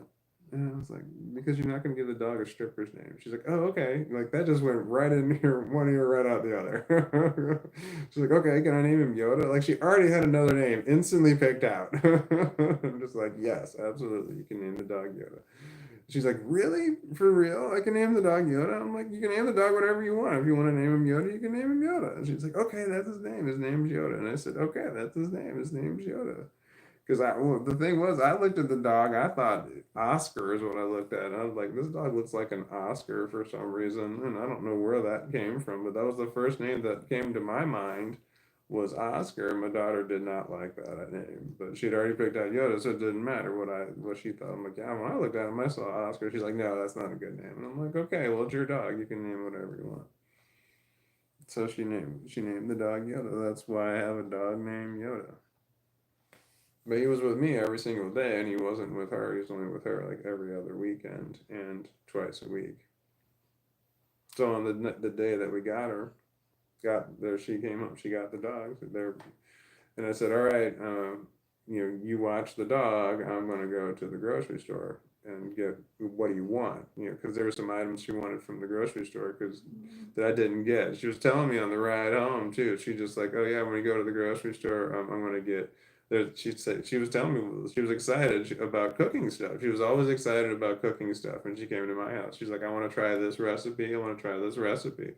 So she would have shit picked out, and I'm like, okay. She had like was naming off things. I'm like, what's in that? And she was telling me what's in it, and I'm just like, yeah, I didn't buy that. I don't have it. But I want her to stay with the dog the whole time. I don't want to go to the. She's not gonna want to fucking go to the grocery store if there's a puppy at home. No one's gonna want to like. Okay, leave the puppy now. Let's go to the grocery store. It's like no, you're not gonna want to fucking leave the puppy. So we came. So as soon as we got here, and she was playing with the dog, and I said, "All right, I'm gonna go to the grocery store and get the food for the recipes that you want." He's like, "No, don't leave the dog's." I'm like, "Well, you'll be fine. He's nothing. That's a dog. You'll be fine. If he pees on the floor, you gotta clean it up. If he poops on the floor, you have to clean it up. That's all there is to it." So anyway, I went to the grocery store. So I wanted to make it as easy on my kid as I possibly could. I wanted her to stay. My ex-wife was so fucking pissed that I got a dog. She was so mad. Like so mad. She called me and she was mad. Well, my daughter had called her and said, "Hey, Dad got a puppy." My daughter was so excited at the time that she called everybody that she knew and said that I got a puppy. And she had called her mom and said, "I got a puppy." And as her mom thought about it, and then like the next day called me, she was so mad that I got a puppy. And she said, I'm like, why are you so fucking angry that I got a dog? And she was just like, you just did that to make me look bad. That's what she said. She said, I only got a dog to make her look bad so that, my daughter would want to be at my house where the puppy was and not want to be at hers. And I'm just like, you don't need my help to look bad. You're doing that shit on your own. But she didn't listen to me at all when I said shit like that. That was just in one ear and out the other. So she genuinely said, so when we had this was after the divorce. We were separated. I got a puppy. We were divorced, and we living there in different places. I got a puppy, and she was so mad at me because I said I got a puppy just to make her look bad. And there were so many things like that. That's like that shit you just can't make up. That saying that I got a fucking dog just to make her look bad. It's like, maybe I got a dog because I like dogs. I lived alone. I mean, my daughter was here sometimes, but I lived alone. So, having a dog around was really nice. But so when we had a custody battle. There was a custody modification because I wanted my daughter more than I was getting her. I was only getting her, every other weekend and 2 nights a week, and I wanted her more. I wanted her 50-50 because I wanted her full time, but the best I could get would be 50-50. So we went through a custody battle there. It wasn't pretty. The divorce was consensual. Everything was fine on the divorce. We agreed to everything, but then when it came to the custody battle, that was later on, we definitely did not agree on that. God, she's a horrible person. But anyway, so everybody had to have a lawyer. I had a lawyer, my ex-wife had a lawyer, and then my daughter had a lawyer, and myself and my ex-wife had to pay for my daughter's lawyer. So the daughter's the lawyer for the child is the guardian ad litem, and that's the person who is in charge of making sure that the child's interests are represented, because my lawyer's only in it for me, her lawyer's only in it for her daughter's lawyer. So when I'm talking to my daughter's lawyer, telling her all of the insane shit that's going on between myself and my daughter's mother. I kept telling the guardian ad litem, I'm like, all these stories, and I'm like, and she's like, you know that she hears shit. That lawyer had heard shit all the time. You know, like one parent talking shit on other parent during a custody battle. You know that happens all the time. Like, and there's all kinds of exaggeration and lies and stuff, just trying to make the other people look bad because there's a custody battle going on. So exaggerating and lying and downplaying stuff is very common. So I kept telling stuff to the guardian ad litem, and I could just tell she's like, yeah, okay, sure, she did. I'm like, yeah, she said that the only reason I got a dog was to make her look bad. She's like, okay. And I'm like, no, I'm serious. That's what she said. All this shit that I was talking on my ex-wife, when the guardian ad litem talked to my ex-wife directly, she agreed.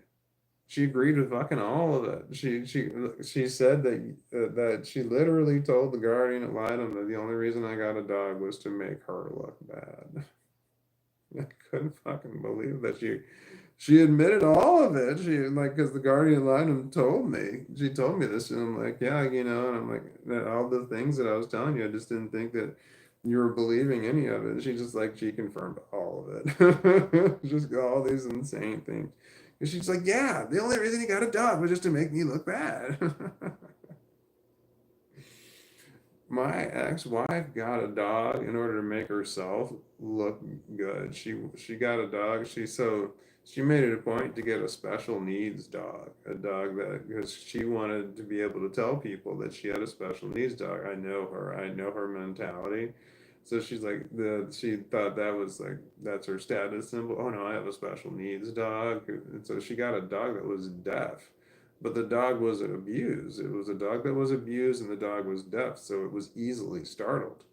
And it was easy to startle it because it was deaf, so you could kind of walk up on it before it knew that you were there. And so this dog didn't like my daughter. So this dog was like, would growl at my daughter. It wouldn't growl at my ex-wife. It would growl at my daughter. My daughter didn't like coming out of her bedroom because of that fucking dog. Because that dog would growl at her. Yeah, so my daughter didn't like that. And then, but one time the dog bit my daughter. And that was when I told that to the guardian ad litem during the custody battle. She was like, what? The dog did what? I'm like, yeah, the dog bit. And like, did she get hurt? I'm like, yeah, it drew blood. There was a problem. It like bit her on the back of the leg, like bit her hard. My daughter was upset by this, like really didn't like this dog. But there was no way that my ex-wife was going to get rid of that dog. That was her status symbol. She was able to tell people, "Oh yeah, I have a special needs dog. I got this dog." Because she told me, in the way that she told it, she was saying it in a very braggy way.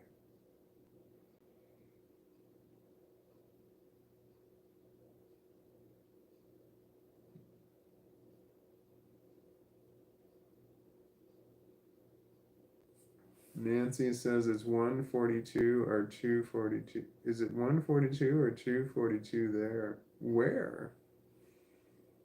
Sabrina says it's 6:43 p.m. Where Sabrina is, that means it's 7? It's 7:40. 43. Wow.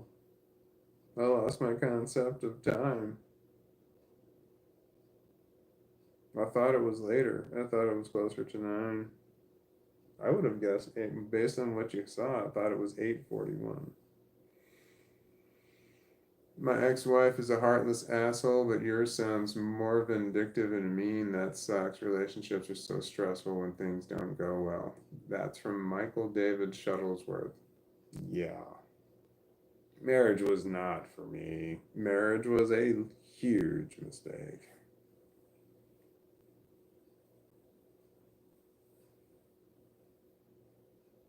Yeah, I'm glad that's over. I'm not getting married again. I can't see that shit ever fucking happening again. Well, I got agoraphobia. I mean, I don't go outside the house. I don't exactly meet people. I don't talk to anybody anywhere. Dialogue, not my thing.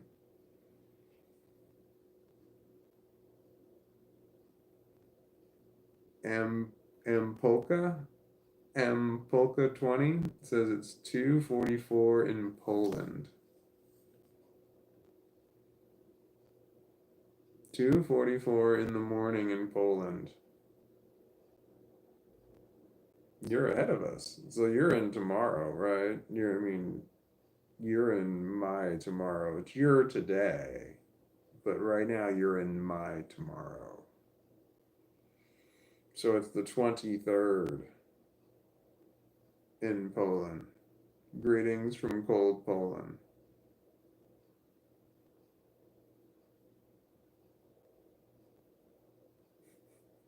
We have every continental US time zone in the chat, according to Nancy.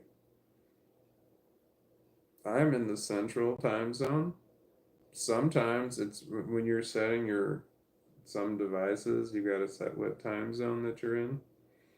Like I was setting thermostats and it said central time zone or Chicago is what it was called, and I don't like that.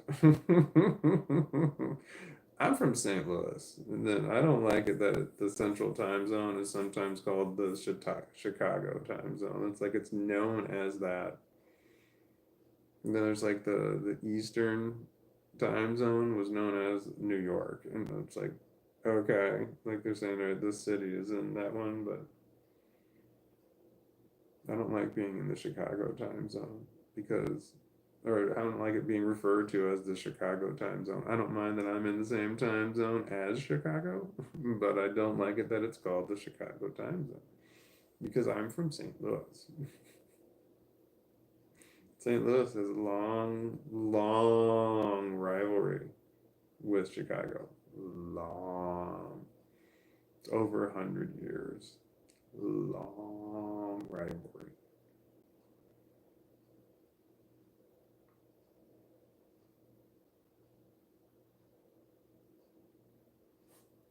Baseball and hockey. There was a rivalry when there was the St. Louis Cardinals, the football team. There was a St. Louis Cardinals football team and a St. Louis Cardinals baseball team. So when you're talking about the St. Louis Cardinals, you had to be specific. And then the St. Louis Cardinals moved to Arizona and became the Arizona Cardinals, which is a whole state. It's the state of Arizona. It's not called City of Arizona Cardinals. It's called State of Arizona Cardinals. Not because there's this what city and that didn't make sense. So there's only one football team in the state of Missouri, and it's in Kansas City. So I don't think they should be called the Kansas City Chiefs anymore. I think they should be called the Missouri Chiefs. Because I live in Missouri, I don't live in Kansas City.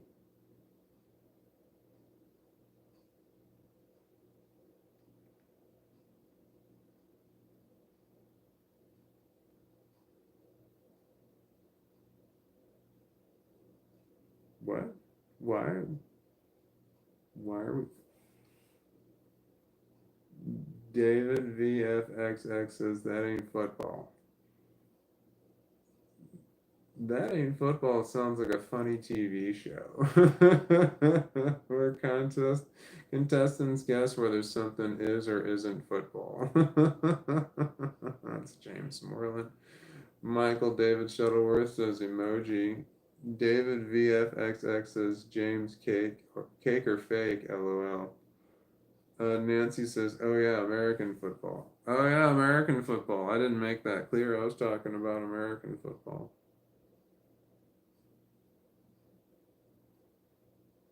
There is no St. Louis soccer team. I mean, there probably are St. Louis soccer teams, but I don't. America doesn't. America's not big on soccer or European football. It's just not a thing.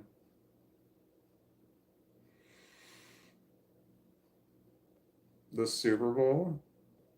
I can't believe this happened. Also, this happened, but the Super Bowl is the only sporting event that I watch all year long, unless one of the St. Louis teams are in the finals.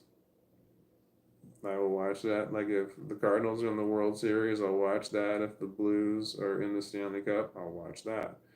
But otherwise, I don't watch sporting events. It's just not my thing. But I watch the Super Bowl. That's the only sporting event that I watch all year long. I watch one, and I only watch it for the commercials. I like watching the commercials. I like knowing that people spend so much money, more money than I'll ever see in my lifetime, on 15 seconds of a commercial. It's just insane. So I like the idea of looking at the commercials and thinking about dollar amounts. And this year, 2024, back in February, I missed it. I missed the Super Bowl. It was like 3 weeks later when I finally realized that, oh, I missed the Super Bowl. I didn't even know who was in the Super Bowl. It didn't matter. But I was just like, wait, when's the Super Bowl? And it was like late February, and I'm like, oh man, I missed it. I had to have missed it. And then I looked it up, and I'm like, sure as shit, I fucking missed the fucking Super Bowl. And I was like, damn, I missed the Super Bowl. Son of a bitch. That was my only sporting event. I'm in luck. I've got some decent sized roaches that I can. These other ones, there's three of them in there that are too small, but this is good. By too small, I mean I'm going to light part of my face on fire, getting it going, but this one's good. I do this with it, so the flame is further pointed upward, because if I do it like this, something is burning on me. So I light the thing away from me, and then I just slowly bring it towards me, because my depth perception is all fucked up. Wait, maybe that's the glasses.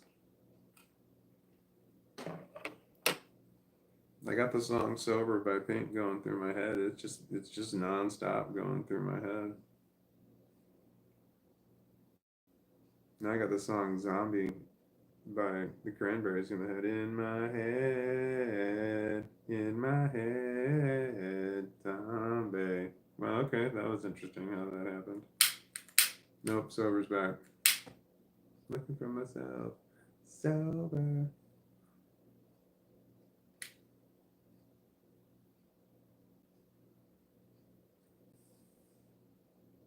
It's Basil.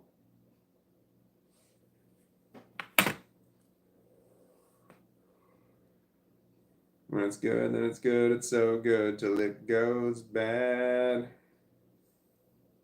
Till you try to find the you that you once had. And I heard myself crying, never again.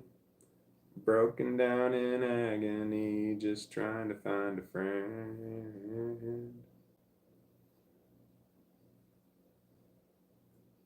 I don't have any friends.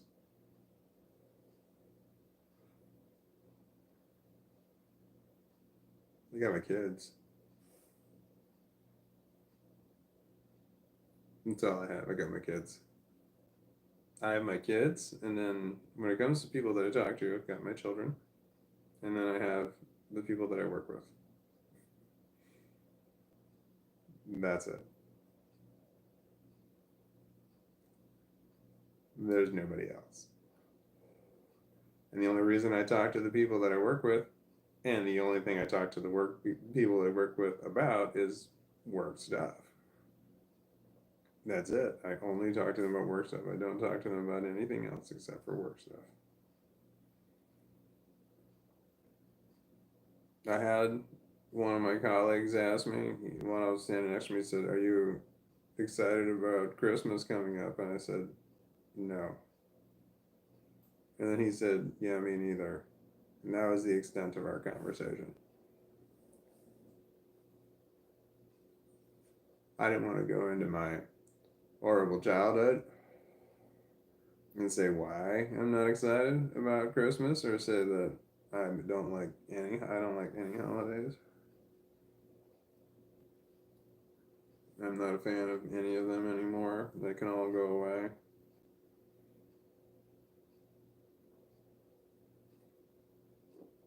I like having days off. I like spending time with my family. But I don't like holidays.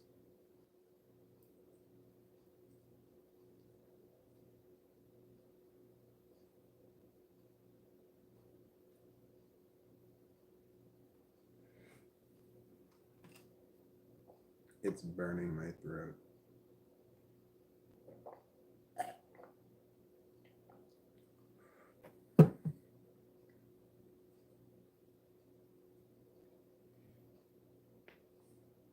I gotta clean this shit up on my face here. My facial hair above my lip. And the hairs are literally growing over my lip. They're like halfway down. And everything I eat, everything I drink gets caught up in here. Fucking everything. I eat peanut butter and it's a bitch to get that shit out, let me tell you.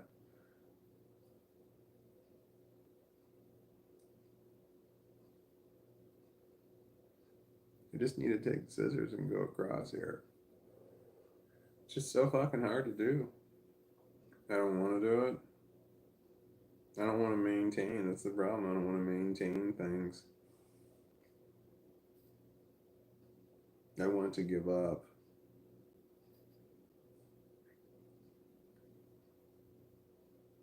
So I just took a drink of water. Was the point of my story. I took a drink of water, and there's water in the hair right here, and I gotta wipe my mouth off because I was thinking about, well, I've done this more than once where I get a drink of water, then I'll hit this, and then it's wet because I got water in my facial hair above my lip.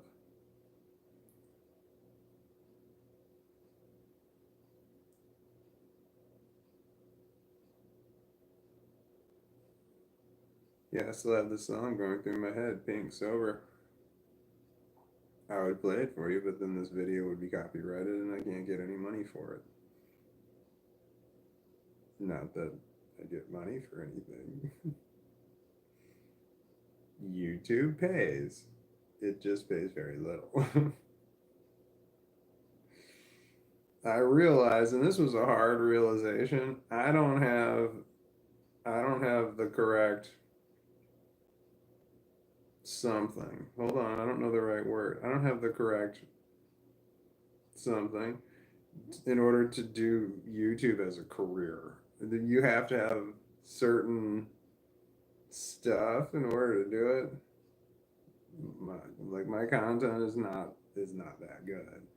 And so like in order to make money and do this as a career, you just gotta be better at this shit than I am.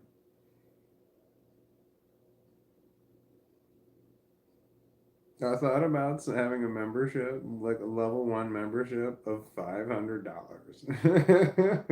and then I wouldn't have to do anything unless some like, and then if somebody actually signed up for the $500 a month thing, then I could have to think about what it is I would need to do. I would have to make like, how do you justify a $500 membership? So I'd have to come up with something. I don't know. Like for $500, I better think of something. You know,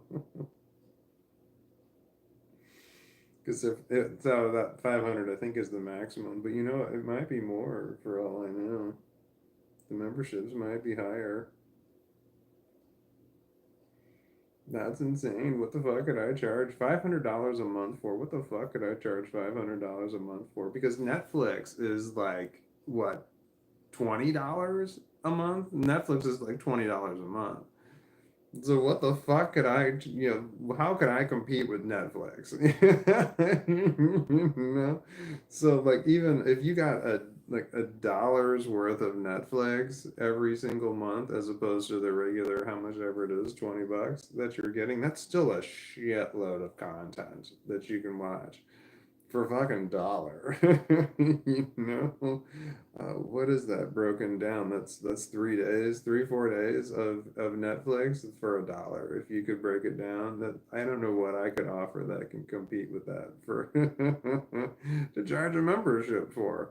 But I know that the goal would be to get memberships, people to sign up for memberships, and then have people just completely forget that they signed up for a membership. You know, like it's just one, it's added on to their bill every week, month, and they just don't look at it. But I don't know what the hell could I offer. That's the only thing I'm not using with my YouTube partnership. No, wait. I mean, there's several things I'm not using. Everything is turned on. Just there's nothing. There's one thing that's not turned on, and that's memberships, which I can sign. But I don't know what the fuck I would do with a membership. I was trying to think about what content could I offer. Like, I don't think my shit's that good.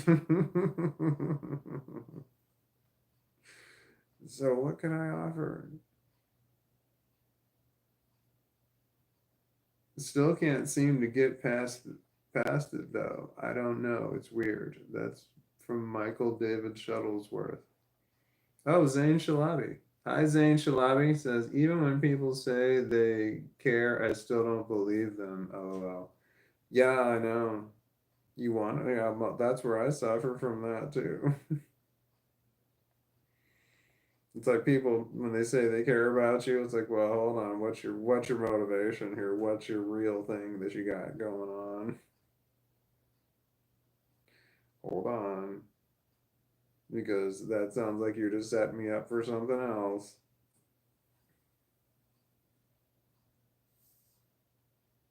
But yeah, that's a lot of that comes from a lot of disappointment and betrayal,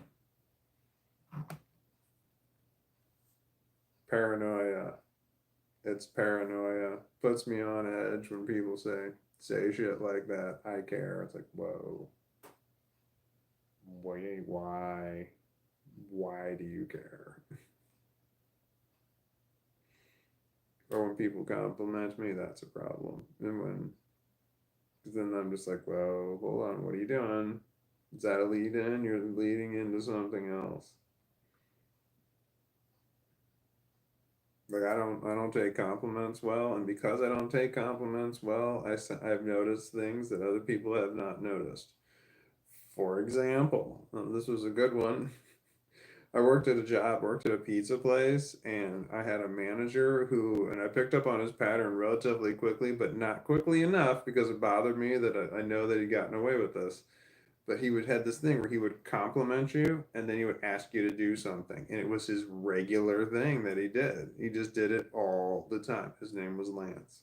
And he did this shit. It was his regular MO. He would compliment you and then he would, say you had nice shoes or some shit. I'm not sure. He would just come up with something. But he would compliment you, then ask you to do something. You're like, oh, okay, sure, no problem. Anything for you, Lance. That kind of shit. And I caught on to his pattern that he kept doing that, and then I just be like, and I kept calling him out. I'm like, why do you do that? Why do you do that? Why do you do that? And he's just like, what do you mean? What are you talking about? I don't do that. I'm like, yes, you do. So it got to the point whenever he complimented me, I would run away. I'd say thanks, Lance, and I'd run away as fast as I could.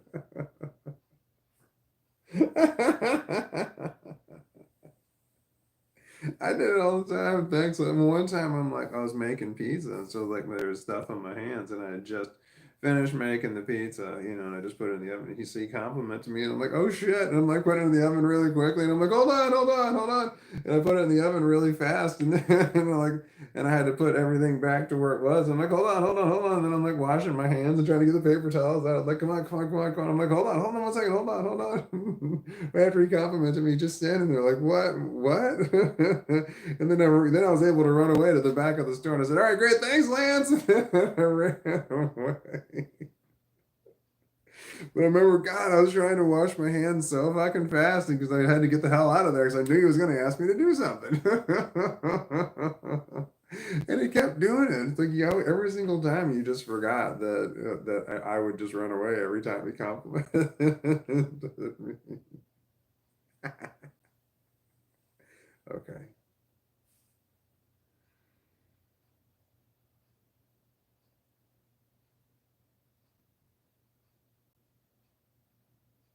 Outside by Stained. That's the song that was just going through my head. I'm on the outside, I'm looking in.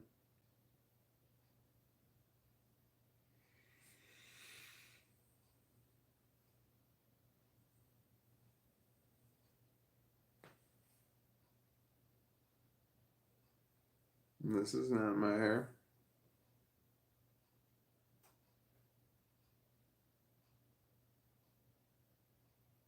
I forgot. forgot how to live stream.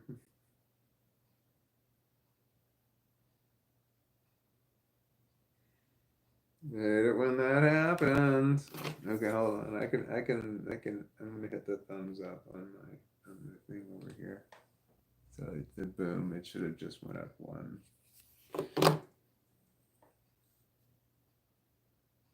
I forget how to live stream again. I don't know what to do.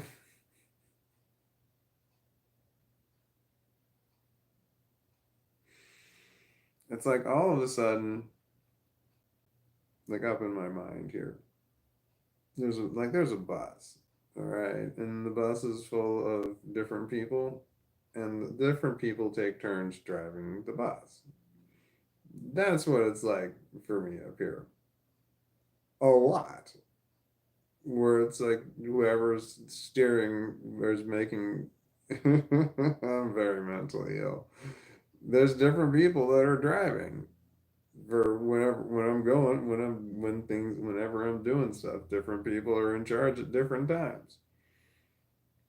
And the driver just keeps switching.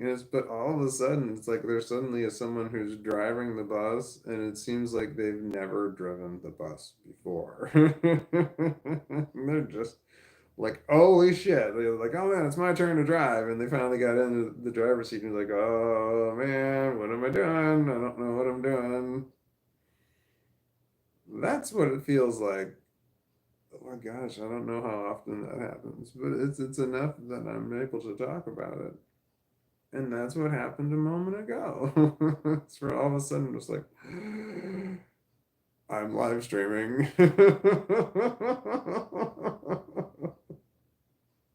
It's like all of a sudden out of nowhere, just like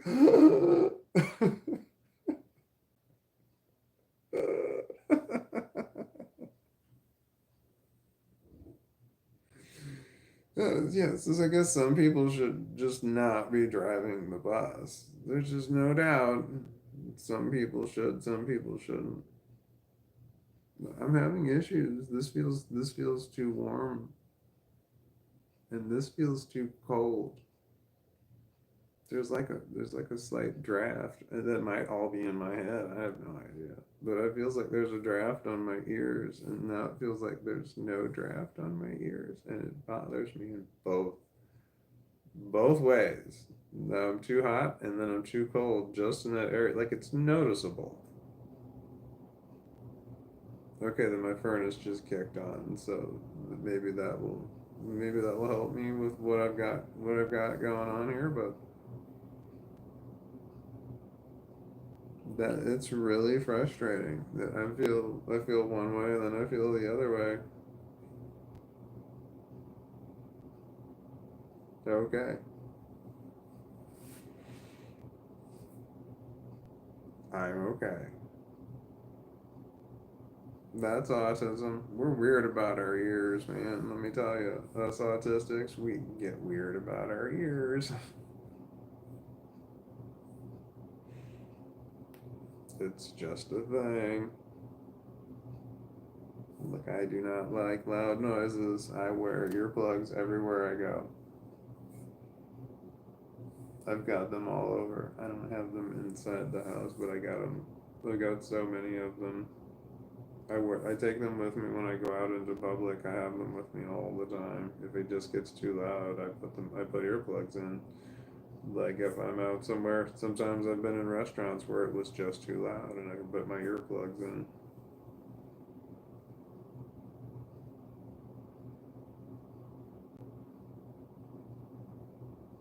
I went to a cheeseburger place. Let me tell you a story and hopefully I don't get too dark. It starts out good. So I went to a cheeseburger place yesterday with my daughter. We went to a nicer place that they had cheeseburgers. Anyway, we sat down, we got our food, and I put gloves on. I have gloves that I wear when I'm eating food, and I put the gloves on and I ate my food. And then my daughter and I were just we ate in the restaurant. It was nice. We talked. So me putting gloves on and eating my food to my daughter was no big deal. It didn't change anything at all. Everything was exactly the same. Me having gloves on and me not eating my food, because she referred to the meat as the melt in your mouth kind of meat. It was really good, but there was stuff dripping off of it. It was really good. So the reason, and I thought about this because it makes me think back to my shitty ass childhood, where there were numerous foods that I would have to eat with me. It was fried chicken. Fried chicken was a problem for me. I liked eating fried chicken, but I didn't like the way it felt on my hands. It bothered me. It just bothered me. So I remember, it bothering me to the point that I'm saying something about it to the pieces of shit that raised me. And I'm saying it bothers me. It just bothers me the way that it feels. But they didn't understand what I was saying. I have an undiagnosed autism. They just didn't. I didn't have the vocabulary. They didn't give a shit about what I was saying. So I said it bothered me. So I said, "Can I wear gloves?" Is what I said. And then the moment I said that, I was just berated. It was made fun of, laughed at, just laughing out loud about how funny it was to have somebody wear gloves while they were eating. I'm like, no, that's a no. I can't wear gloves, and they're just like, no, people don't wear gloves when they're eating. It's just not a thing. But I hated the way that my hands felt when I ate certain foods. Fried chicken was the one. And then I remember watching TV, and on TV there was somebody who was eating crab, and they had gloves on. They came with disposable gloves so that they could eat crab and like or lobster or something in there because they were dipping it in butter. So they had these gloves for it. Somebody was eating like that person's eating with gloves on, and they're like, yeah. And I'm like, well, you told me that you made fun of me because I asked to have gloves on when I was eating fried chicken, and they said no, they're eating seafood. That's what happens. You can eat seafood with gloves on. And they're like saying like duh or some shit like that. And I'm just like, you said no food, no foods at all. And that's autism right there. I'm taking people at their word, and it's a problem. So the next time we went to a restaurant, and I looked at the menu and I saw that they had seafood. And I'm like, they've got seafood. That's awesome. That means they've got gloves. Because they had lobster or crab or whatever it was. I don't remember. I think it was lobster. And I'm like, so that meant that they had gloves. So I ordered the chicken. I remember. So they came around, and the waitress asked me what I wanted. I ordered fried chicken, and I said, "Can I have some of the gloves that you use for the lobster?" And the waitress said, "Oh yeah, sure." And then one of the pieces of shit that raised me was just like, no, no, you are not going to do that. And she talked to the waitress and said, I'm so sorry that he asked that. I'm so sorry. And the waitress was like, what's the big deal? Okay, but no, because me wearing gloves while eating fried chicken would have embarrassed the people that I was with, the pieces of shit that raised me. That would have embarrassed them publicly, and that was the worst thing that you could possibly do, would be embarrass them publicly. That was wrong. So that was the like the end all be all most heinous thing that you could possibly do. So having a child, eating their food with gloves on would have been an embarrassment to everyone, to them. So I got to the point where I stopped. I really liked fried chicken. I wanted to eat fried chicken, and we would go to fried chicken places. And I got to the point where I convinced myself I didn't like fried chicken, so I wouldn't have to eat it because I didn't like the way that it felt. So I got to the point where I said it wasn't. I didn't like the way it tasted, and then I said I didn't like the way it made me feel after I ate it. I developed a fucking eating habit or eating problem and eating disorder because I made myself think that I didn't like fried chicken just because I didn't want to touch it with my hands. And I fucking hated the way it was on your face too. The way that it's on your face, I hate that. I remember the napkins. Like no napkin could ever get it all off. Anyway, I went and had lunch with my daughter yesterday, and I wore gloves while I ate. I was so happy when I wore gloves when I ate. I was so happy because the food was, it was just like the grease was falling off of the burger onto my hand. But they had the burgers were in little like the paper stuff so that they catch all the grease and stuff. But I was just reaching and grabbing and stuff and eating it because I had gloves on. I didn't care.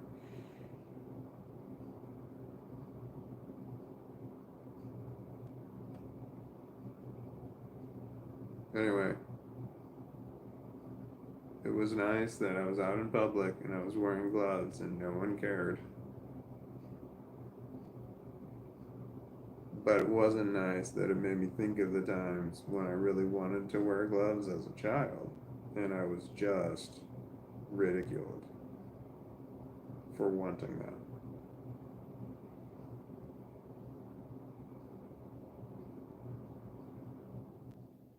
Anyway,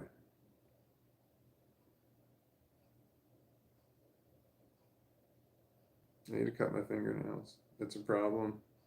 I just need to fucking do it. But I hate cutting my fingernails. I hate it. I have fingernail clippers in my car. I just need to cut them at work, but it's too cold. There's a bunch of crap underneath my fingernails. This is the masculine way that you look at your fingernails, and this is the feminine way. Masculine, feminine. Because, God, it was somewhere around 20 years ago. Someone told me that. Masculine, feminine. Someone like said that to me, and I'm like, oh, that's interesting. To the point where I just ask people about their fingernails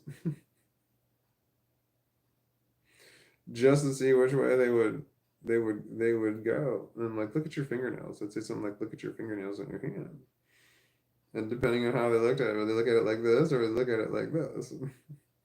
And then I would judge them because of that. Like, oh, that's the feminine way.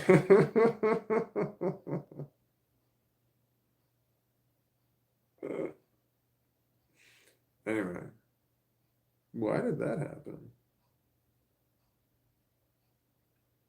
Now I need to cut my fingernails. All 9 of them. 9 fingernails.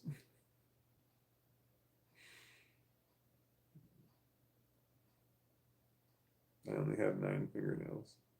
I lost part of a finger. It was an accident. My grandfather, who I am named after, he was also named Walton, and he was also named Bigfoot, but that was his nickname. That wasn't his actual middle name. And that was his nickname in at the GM plant that he worked at for 30 years. My grandfather retired with a full pension from GM. So that was the GM plant was in St. Louis, and I don't know if it's I don't know anything about car manufacturers, but he worked there for a long time, and he retired with a full pension. He got like $750, some shit like that, a month is what he retired on. That's how much he got a month. That's just an insane amount of money to get on a pension. He retired in like 81. It was like in the early 1980s. My grandfather retired, and he got three.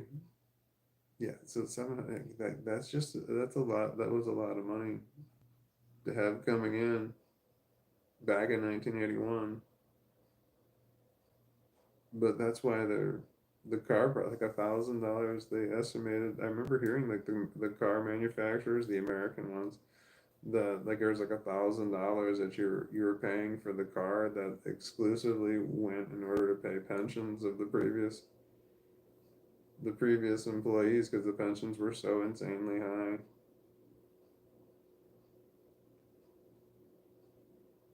Oh, they called my grandfather Bigfoot because he had two side hustles going on, two very illegal side hustles that he had when he worked at the plant. what he did there, and the reason that he could get around this company, he went all over the place, was that his job was, they worked on a line, they built cars, they worked on a line, the line was moving. When someone had to go to the bathroom or had to stop working to go do something for some reason, like they had to go talk to a manager, some shit like that, somebody had to jump in on the line in that spot and fill in for them. That was my grandfather. That's what he did. He had to know every single job on the line, and whenever they needed him, someone to jump in on the line, that he would go jump in on the line. So he had to know every single job. So he was able to walk around all over the place because he had to go around all over the place. So because of that, he had to his side hustles. One of them was he was a loan shark. He loaned out money.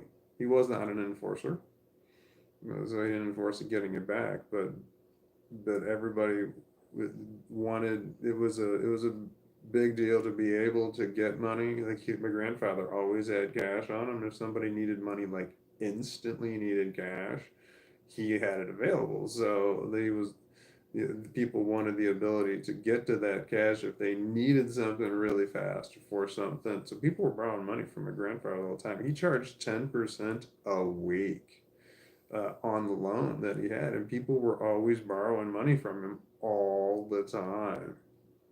They were borrowing money from him. So it was just a regular hustle. He was constantly making money hand over fist. He had loaned out $400 to somebody, and they had gone months and they hadn't paid it back. Just every single week they paid him $40 every single week. He just walked her, here's $40, here's $40. And it got to the point where it had gone on for months. My grandfather started giving the guy $20 back because he felt bad because this guy had just been paying the $400, giving him $40 a week for months. I don't know how many that was, but he paid back the loan in just the interest alone. But the guy was like too proud to say no. He was like he wanted to pay back his debts. He eventually paid his debt off, but he had no problem just giving my grandfather $40. And my grandfather started giving $20 back. He said, "Take your kids to get cheeseburgers. Take your kids to get cheeseburgers." And he just gave him this $20 back. But he was loaning money to people, and he said a lot of people that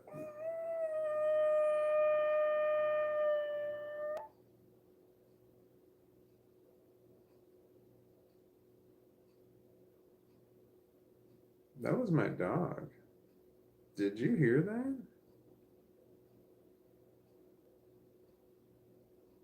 He does that sometimes. He howls in his sleep.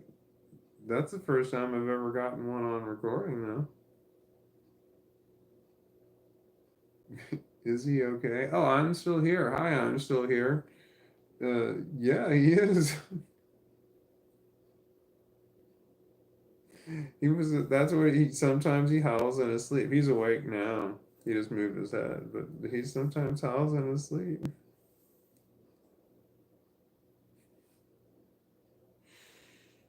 I don't know what I was talking about. I was talking about something. I felt like it was something that I needed to say more on. I don't remember what it was.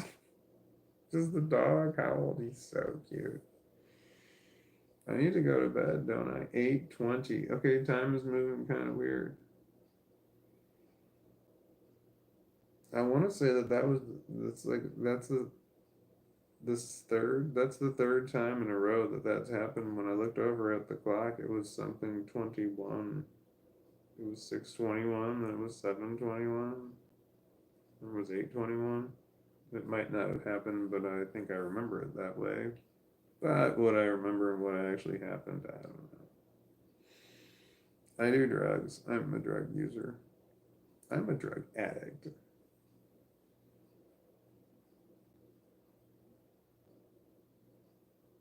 I thought that was pitch change in my ears. That was from Wee Yin. Hi, Wee Yin. I know what you mean. I know, we all of a sudden you hear some. Is that what it's called? All of a sudden you hear like a ding. It's like the pressure in the room all of a sudden changed or something, and now shit's ringing. That kind of thing. It's nothing terrible. Pitch change. Is that what it's called? Michael David Shuttlesworth says, "LOL, I thought the video glitched when that happened. Definitely would not have guessed that was a dog doing that." I know, right? That's what he does. He howls in his sleep. He's let out some long ones before where they went on. That one wasn't terribly long, but it's just me talking about it, saying, yeah, the dogs let out them howls. It felt like it was a minute, which means that it might have been 20 seconds. But it just kept going. One time he howled in front of me and my daughter. We were both like, wow, it was insane. But I can't prove that that actually happened because I could just say that it happened, but I can't actually prove that it happened. But there, finally, the dog howled on whilst I was recording. He's not done that before because he doesn't howl all the time. It's kind of rare. That's adorable. He's an adorable puppy dog.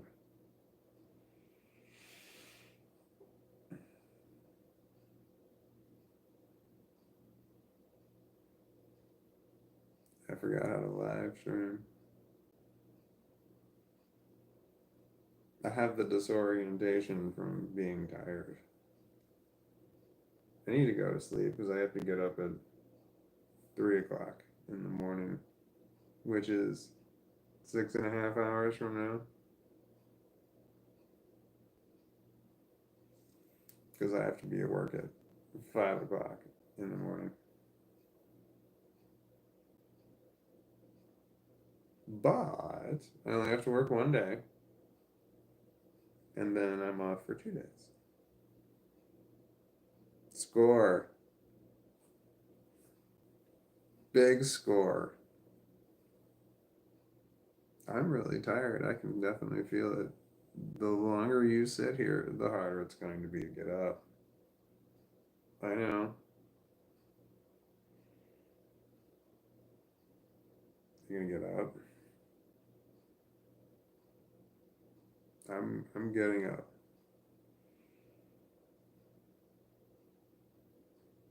I'm getting up. Damn it. It's so hard to get up sometimes.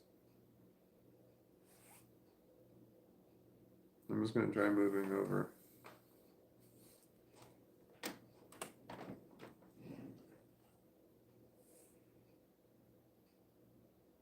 Okay, that's something. Can you read that? Best parent ever. Well, that looks like I wrote that. I didn't write that. My kid wrote that. And that. Drew that.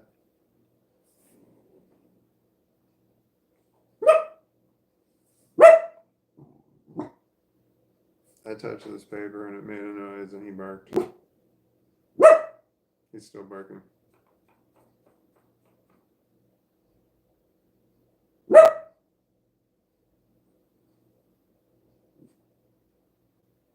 Guard dog. He protects me. He does a good job of it too. He doesn't let people near me when I'm out walking him. He barks at them. He barks at everybody to the point where people have to stay away. It's kind of nice.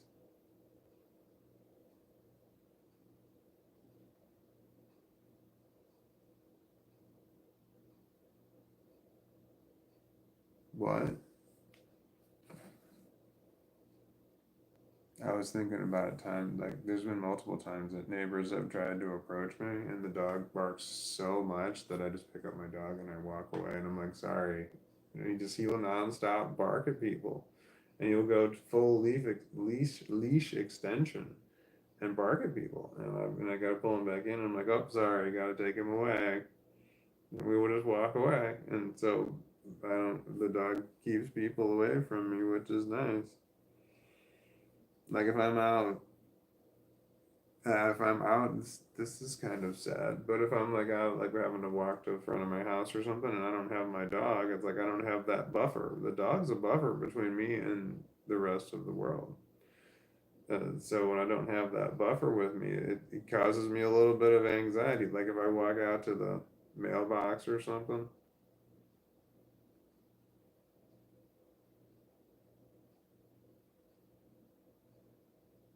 somebody might want to stop and talk to me. And when people talk to me, they stop and talk to me. I jump, man. And that bothers me sometimes. I mean, I jump. It bothers me every time. If you all of a sudden, like I'm at my mailbox and someone like all of a sudden stops while they're driving by to talk to me, I jump. I'm like,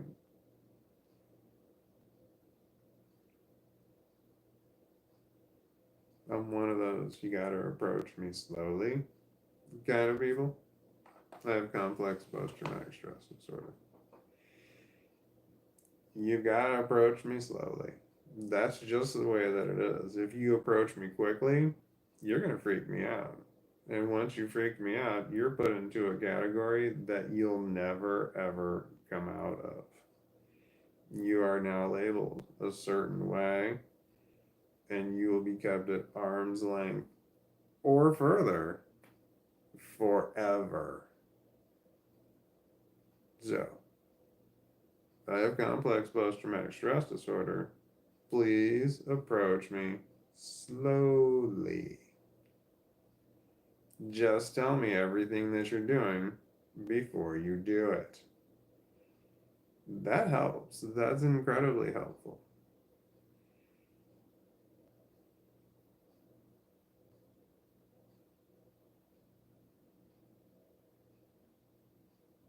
I only have to work tomorrow, and then I have time off. Oh, yeah.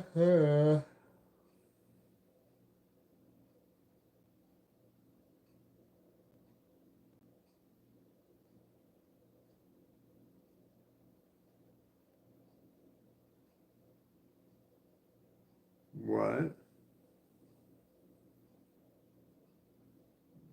I do need to go to bed.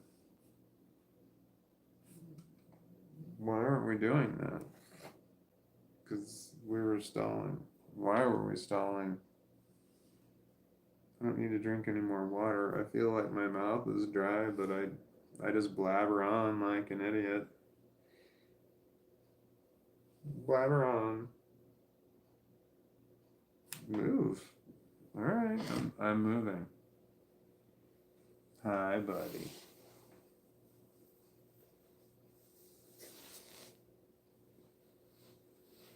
Oh, I got him. I got him.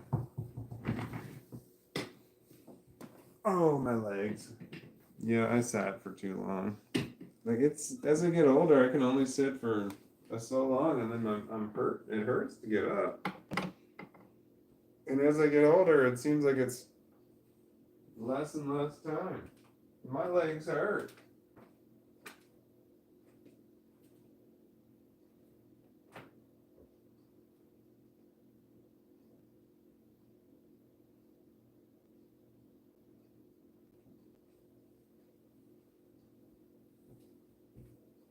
Yeah, I should have got up and walked around sooner. And then I don't move my legs at all because my puppy's on them, and he's the greatest.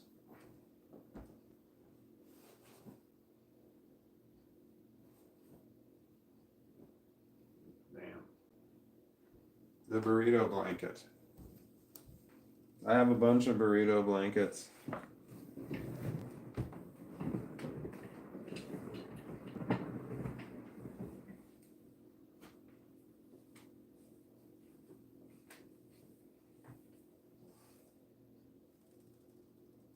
Okay. I bought a burrito blanket for my daughter for Christmas or something. I don't know what it was, some holiday. And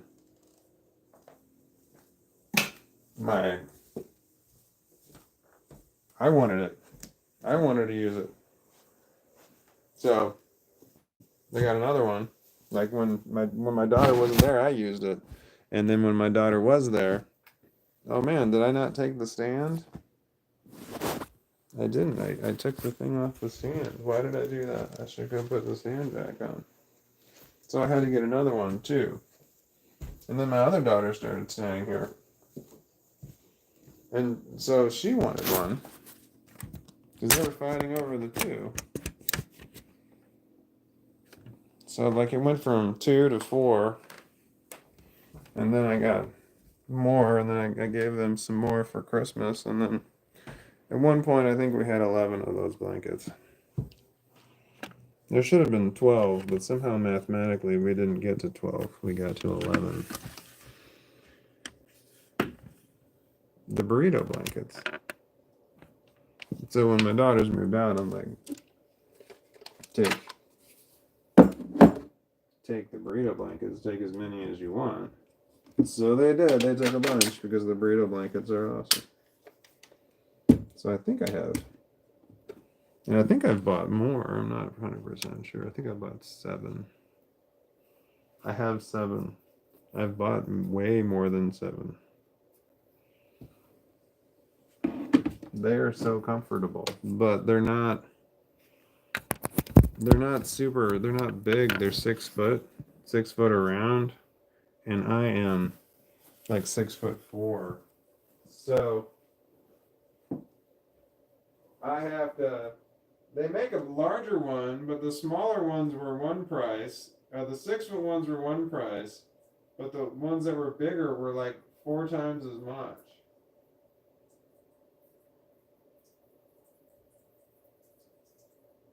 I think it was 80 inches. I'm not 100% sure.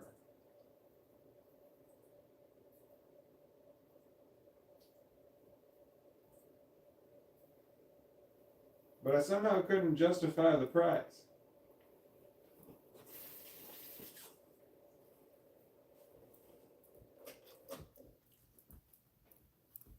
So I used, hey puppy, move over. Damn it. Ugh.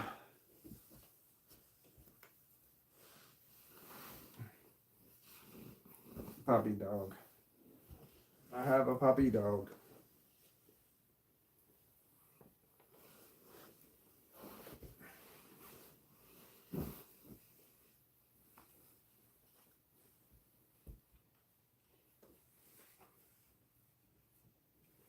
Well, I want you to lay on the other side.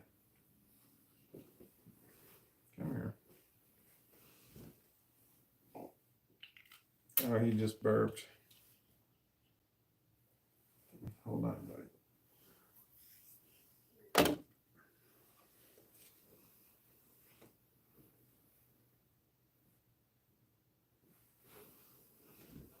Yep, I'm turning over on this side. I'm sorry, dog. You're on the wrong side.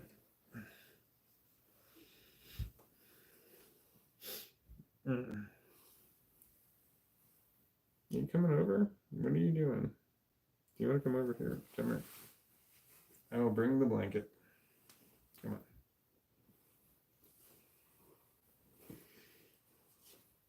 on. Okay, lay down.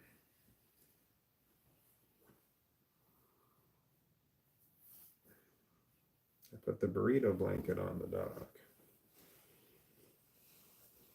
There's one. There's one burrito blanket. 1 or 2 burrito blankets on the bed. So there's a burrito blanket wrapped around the dog, or on top of the dog, and then another blanket on top of both of us that he's completely under.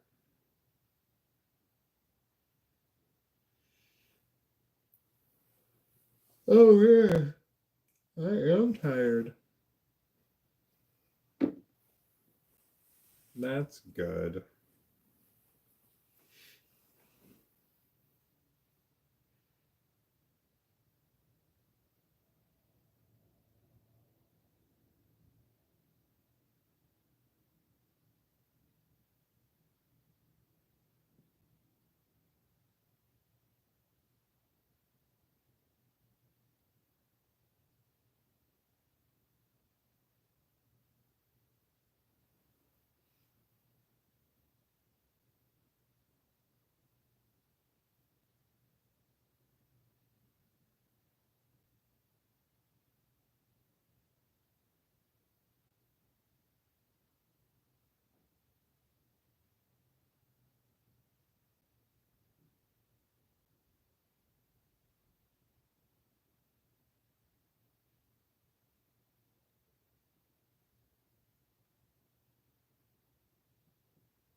Mm.